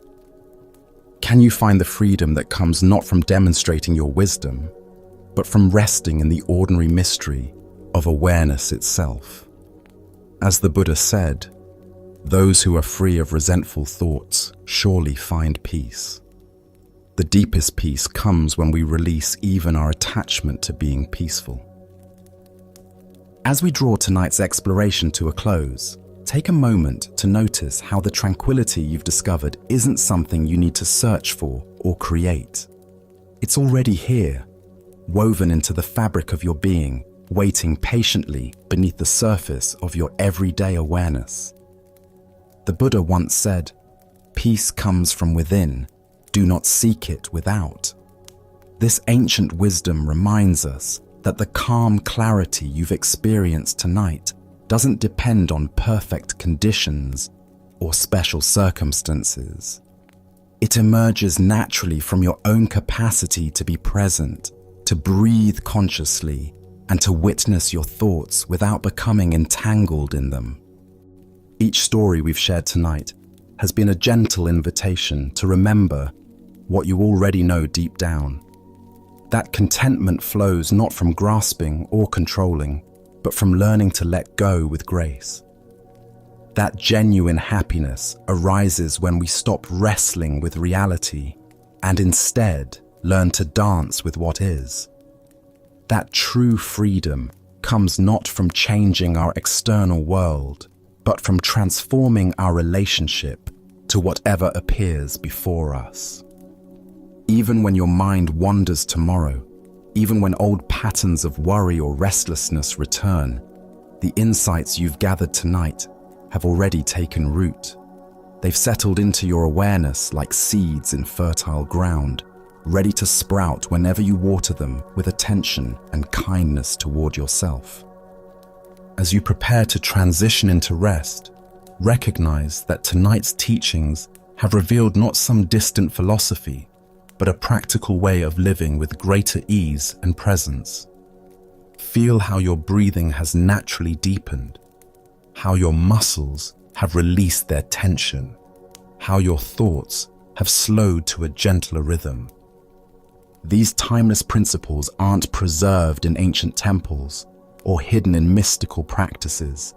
They're alive in the simple act of pausing, breathing, and returning to this moment.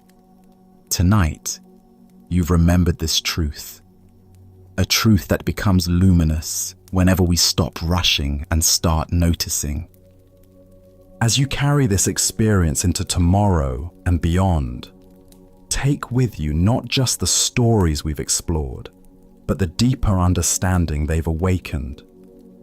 That peace isn't a destination to reach, but a way of traveling through life. Let this recognition be your compass, guiding you through both smooth passages and turbulent weather with equal grace. Thank you for joining us on this journey at Sleepy Monk. Sleep well.